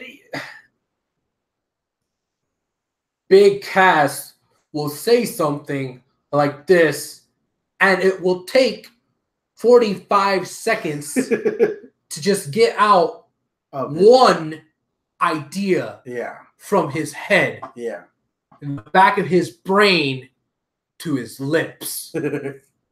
You understand? Like that's what he does. That's what he does. It wasn't a good segment. Shit, the best segment of the night wasn't even on SmackDown. It was Daniel Bryan's retort. Yeah, man, that was great fire. It was. I'm glad one of y'all posted it on the HWR page. Yeah, that was me. Fuck, dude, he was like, you know what? Fuck that. Fuck you. Like, he just straight fucking like that fire promo, flame. That dude. promo should have been on SmackDown. Yeah. If anybody has not watched that promo, do yourself a favor, go to the HWR Facebook page because it's on there. So yeah, Daniel Bryan cutting the promo. Just straight fired his ass, dude. He just dismantled him. He's like, you said you're gonna break my leg. You don't know how. He basically Pusha T'd his Drake. He just like this. He just dropped the mic on him, dude. It was bad. It was bad but good. As far as women's match, dude, I'm really buying the hype for Carmella and Asuka. Portia in the live chat, she said, if he keeps this up, he's just going to be called Cassidy and be the hype man for Real One. Yeah, his songs on iTunes. Yeah. All right, so Mella and Asuka just shaping up to be a pretty good match. Mella's just more fire on the microphone as usual lately. Not fire like as far as like bam, bam, bam, but just like saying these heelish things, and like her laugh is like so like her laugh makes me laugh. Like, yeah, I love her on the fucking microphone, dude. I love her personality. If you told me 2 years ago that the standout out of Cass, Enzo, and Mella is going to be Mella, and that Cass is going to suck, and that Enzo's going to be fired, I'm going to be like, you're full of shit. Enzo is amazing on the microphone. Mella's going to be fired, and Cass is going to be okay. Yeah. Like, you're crazy. No, totally 100% wrong on that. Yeah. Wow. Yeah. I love that she was like, hey, I'm here. Everyone was kind of cheering, like, all right, now praise me like I deserve. Dude, I love it. Say it like you mean it. Yeah. So she was, doing her shit. She calls out Asuka. Asuka's like, I'll kick your ass. And then Mandy and Sonya come out, and they're like, Mandy was setting it like she beat Asuka. She was like, yeah, you were so distracted, and this that. I'm like, didn't you lose? It's like, yeah, you may have beat me, but you're not gonna beat her, and this and that. And Paige is like, hey, hold on. I make the matches around here. Asuka, pick one. Asuka's like, both. That was a damn good match. All three of them look good. Mandy's looking better. Sonya Deville is looking really good lately in the ring. And Asuka, she's getting her. A lot of people are down talking, but to me, she's getting her groove back. Yeah. She's building her character back up. Now, still in line with the women, because I don't think there's anything else I could add to that. I really, really, really liked. And okay, this is kind of moving away from the women because I was just thinking Paige. I love what Paige did in this contract signing. Yes, the best contract signing I've ever seen. Because Backstage. it was different. Yeah. It was backstage. There was no pandering to the crowd. There was no crowd saying what, like there was fucking road agents there making sure nothing went down. There, yeah. And it was straight to the point, and I was like, all right, cool. This is gonna be whatever kind of, but at least it's gonna be AJ was a Sting. AJ, you could see the fucking hatred that he has towards Nakamura now, which I'm loving. And you can see how Nakamura is just relishing every moment. He is like, my pen's out of ink. This pen is broken. Yeah. Like, goddamn, dude, that bitch slap was fucking. Yeah. Bah! Like, I was like, oh, fuck. And he had to get up, and then fucking he took him away, and then Paige is like, are you done? Yeah. Paige is so annoyed. Yeah. But you could tell she wanted to laugh too. And then he got out of his own pocket, he pulls out a fucking pen. Yeah. I like when WWE experiments with their production. Yeah. The stuff that totally different that you normally see. Yeah. Different camera angles or different ways to throw to a commercial or not or whatever. This was fucking perfect. Yeah. Because like you said, it was different. And I think that they're using the excuse of having Paige as a general manager to experiment with all this stuff, because that's what I said about her last week when she was in the gorilla position. Like, hey, what the hell was that? You go back out there, this and that, doing her job as a general manager. Yeah. Here she's doing her job as a general manager, which is basically, hey, you need to sign this, you need to sign this, that's it. And did it in the back. I fucking love it. And I hope that we get more stuff, more of WWE experimenting around with Paige. Yeah. Yeah, that'd be really great if that happens. Yeah.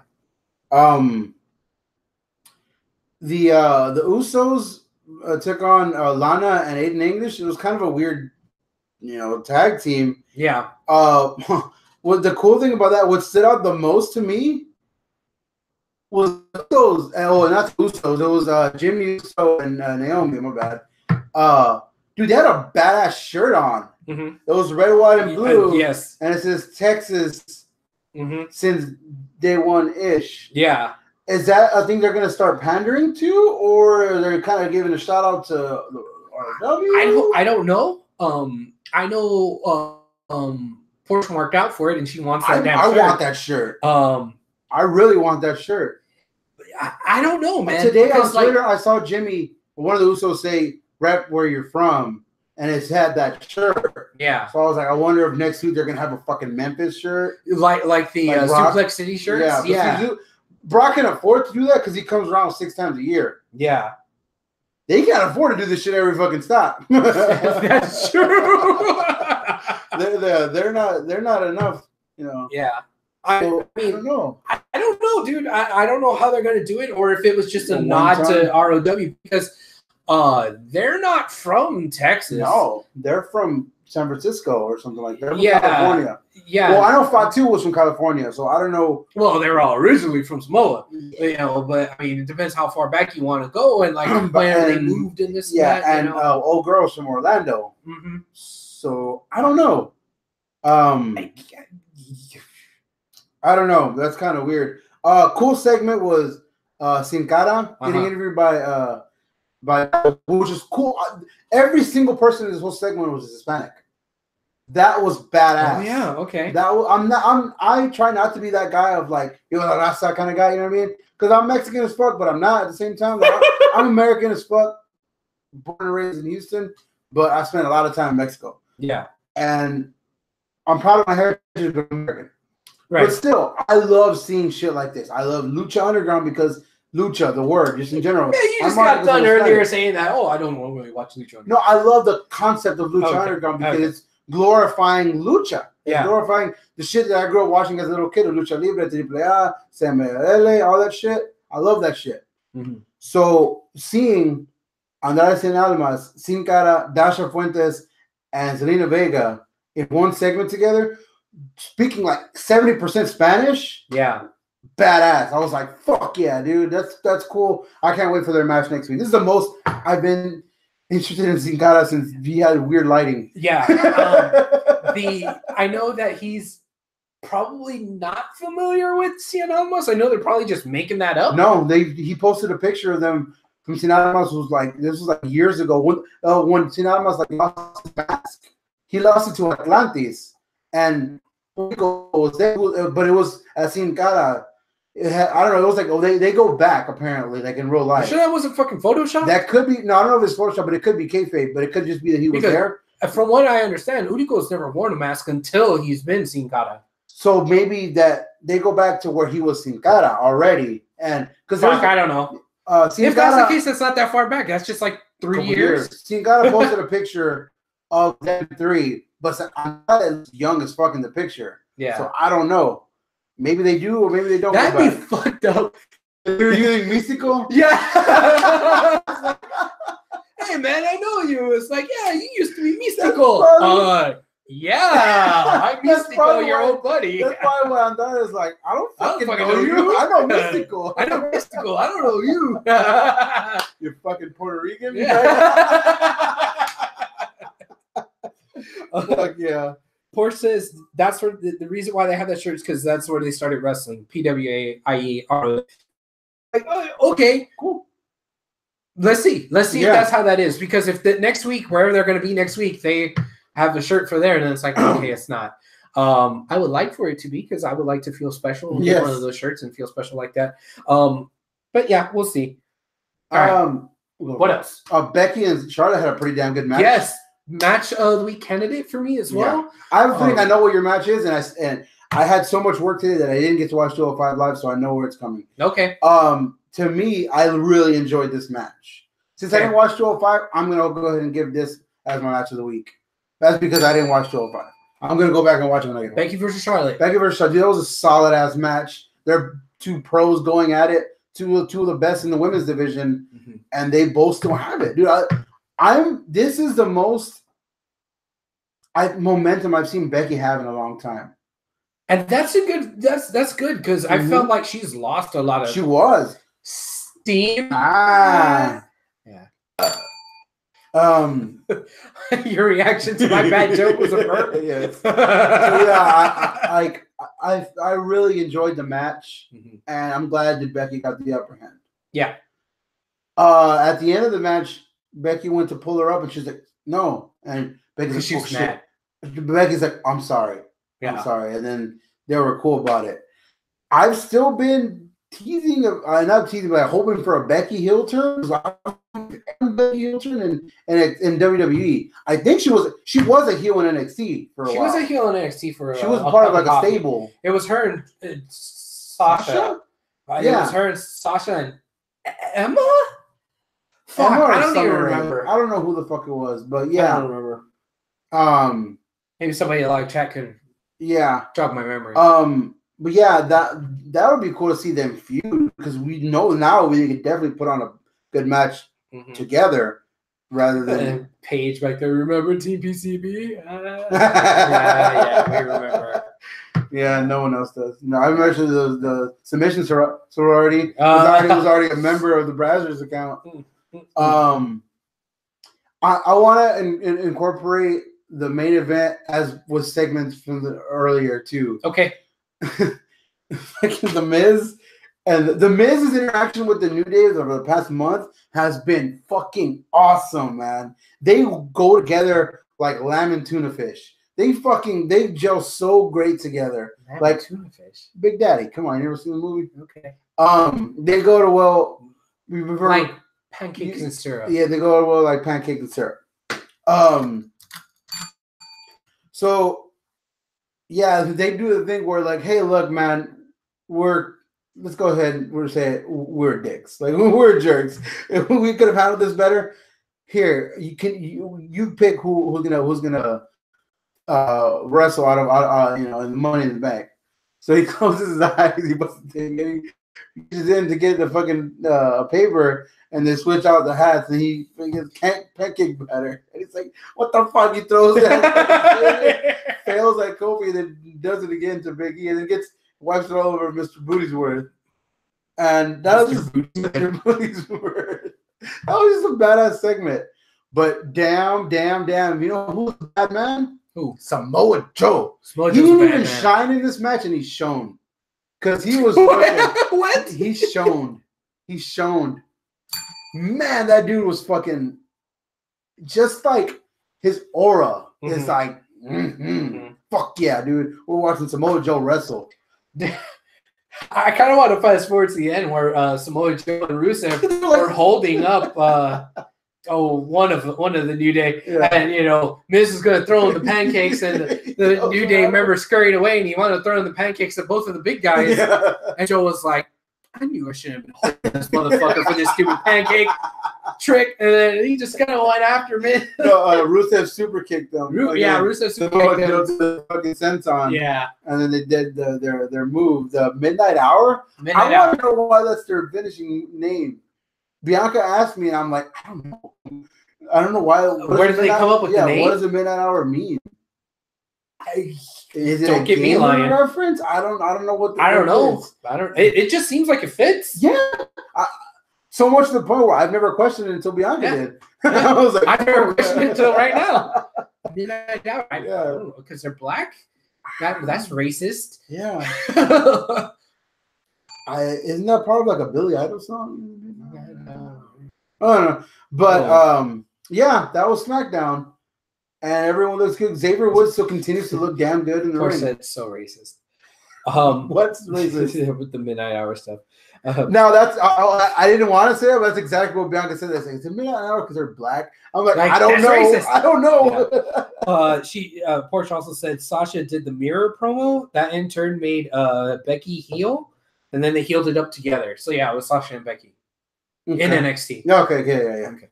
Oh yeah.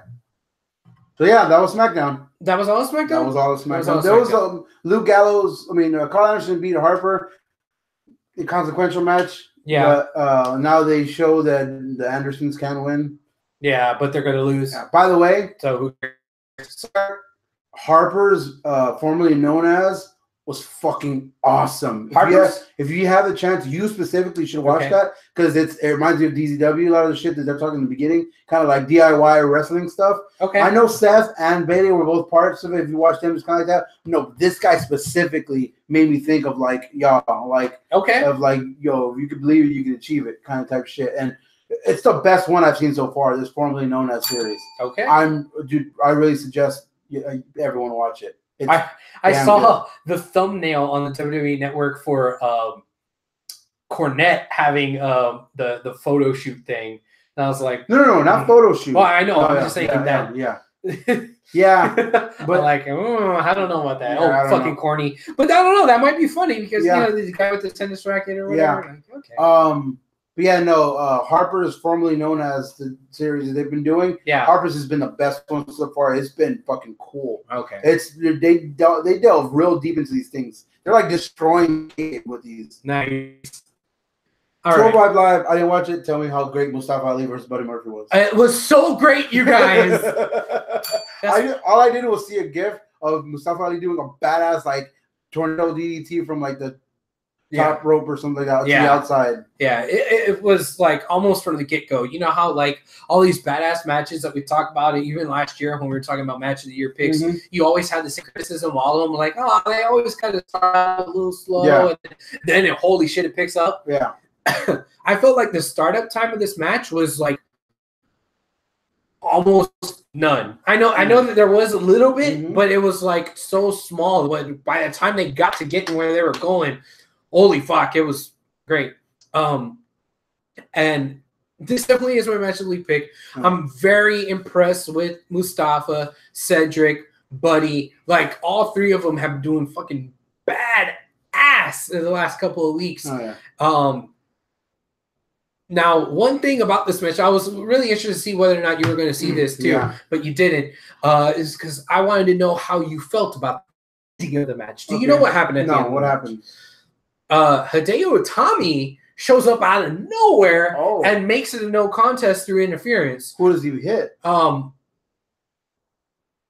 Oh, shit. Which one did he hit first? He hit both of them. I just can't remember which one he hit first. That's why it was no contest or whatever. I think it was Mustafa first, because I think Mustafa was on the turnbuckle and he threw him off, and then he hit Murphy with something. And I know that you don't like matches or nominating matches for match of the week with when disqualification with shenanigans and stuff.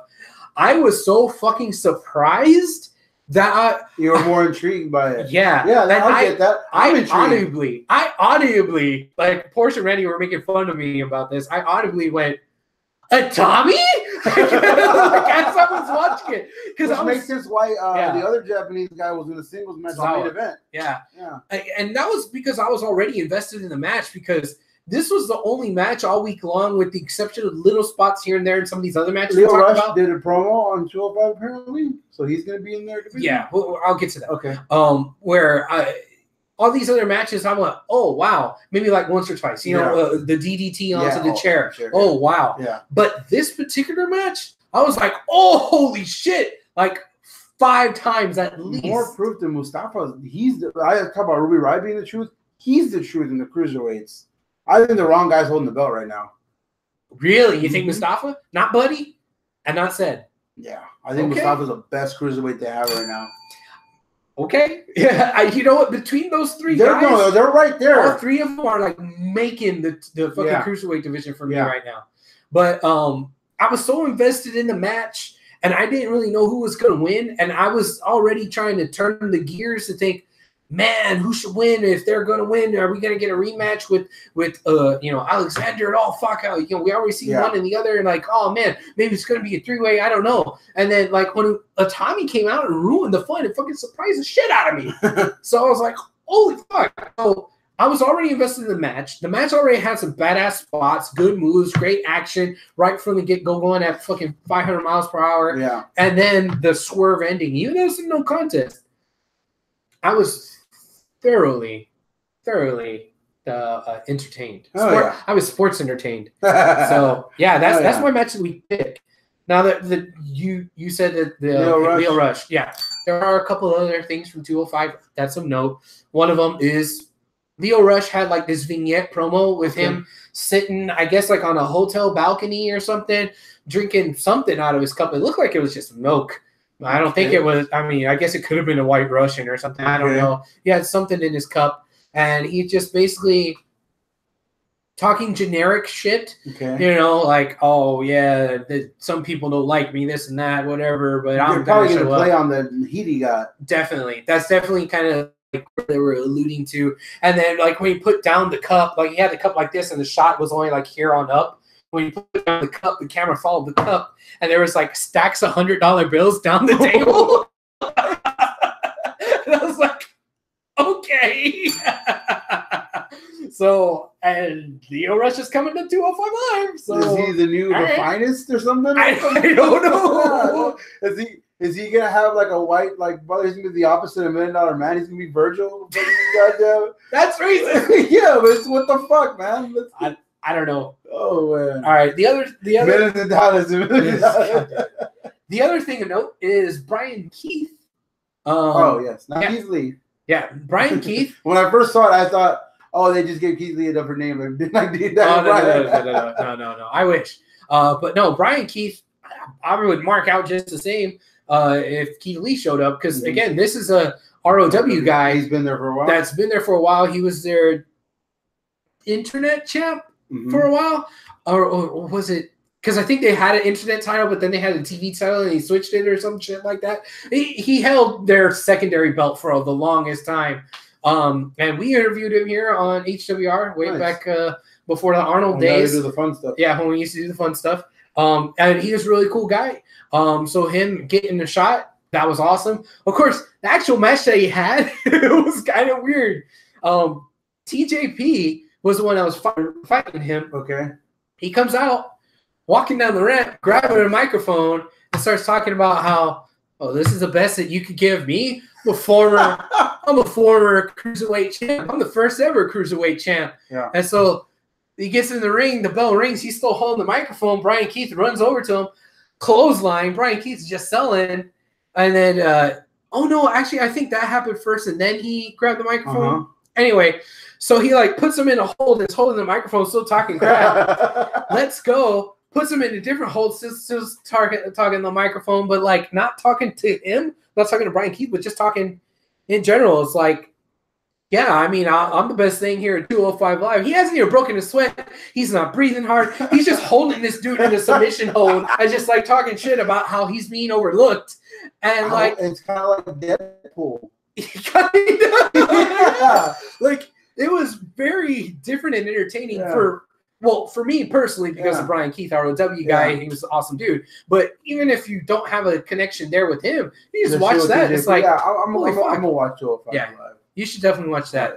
Last thing about 205 Live, we still got the Lucha House Party thing going. They finally have acknowledged the noisemakers. Gulak was outside on commentary, and he kept talking about the noisemakers and how they were annoying and this and that, and they are using them. Yeah, the Lucha House Party's using them, and like it's finally been acknowledged by everyone else. Because I think the first few weeks they were just out there toiling them. It's like, oh, what's that? But now it's like part of their shtick. Okay, so it's like more official now. So that's interesting. Porsche says that, it was the internet title, then the TV title that Brian Keith had. Okay. Cool. Robert Medlin says, over a month and still no Sanity debut. Porsche, over a month and still no AOP debut. Well, they debuted already. What?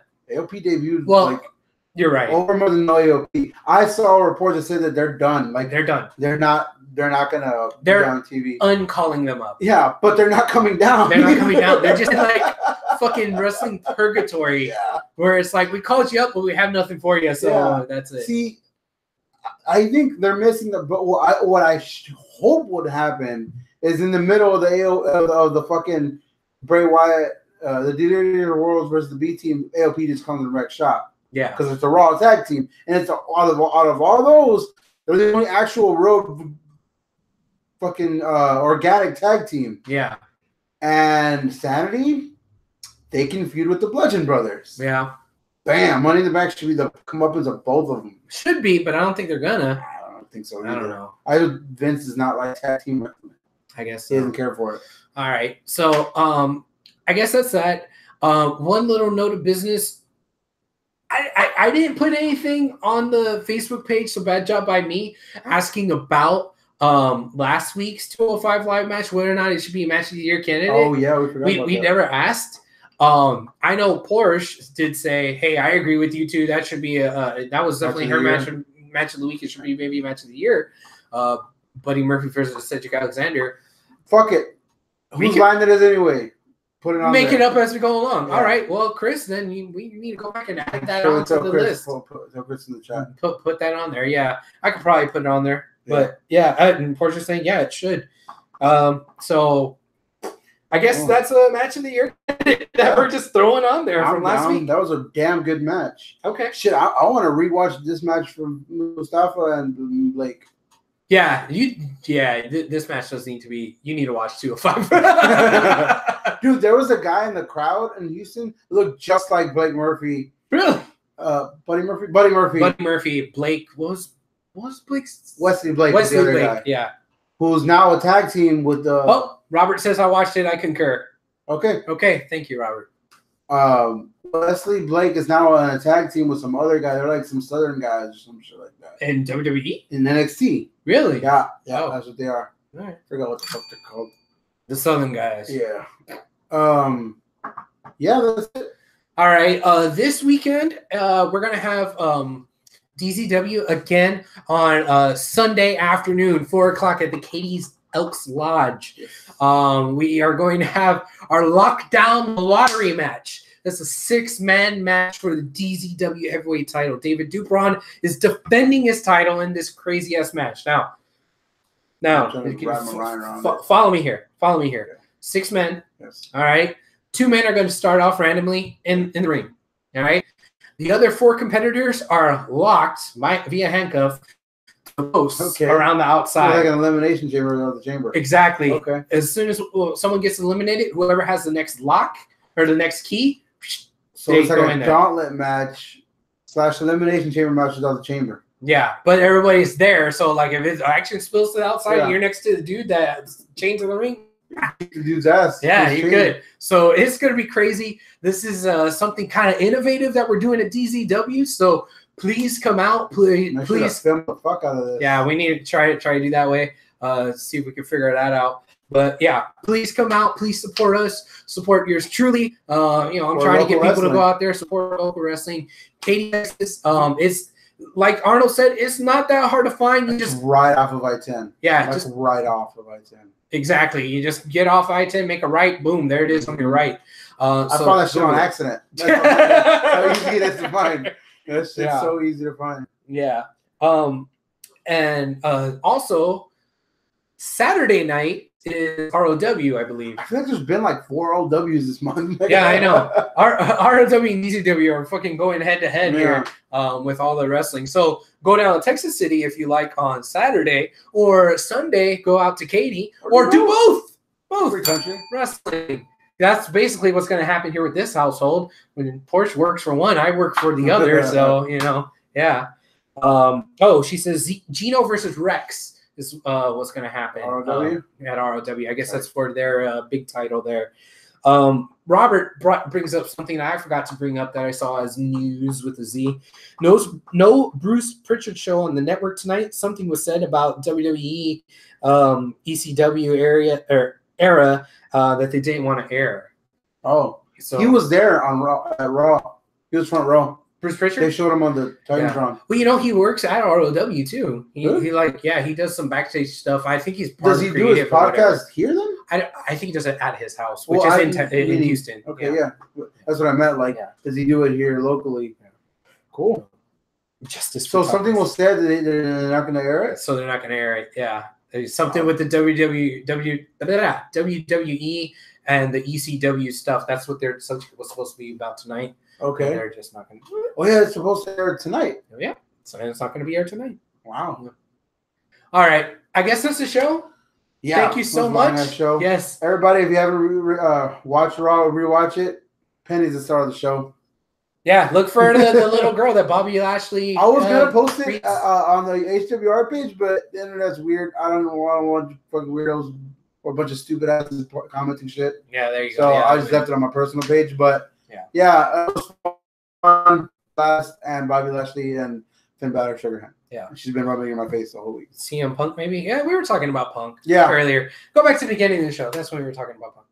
All right, adios, my friends. Keep it classy. All right. How does this thing work?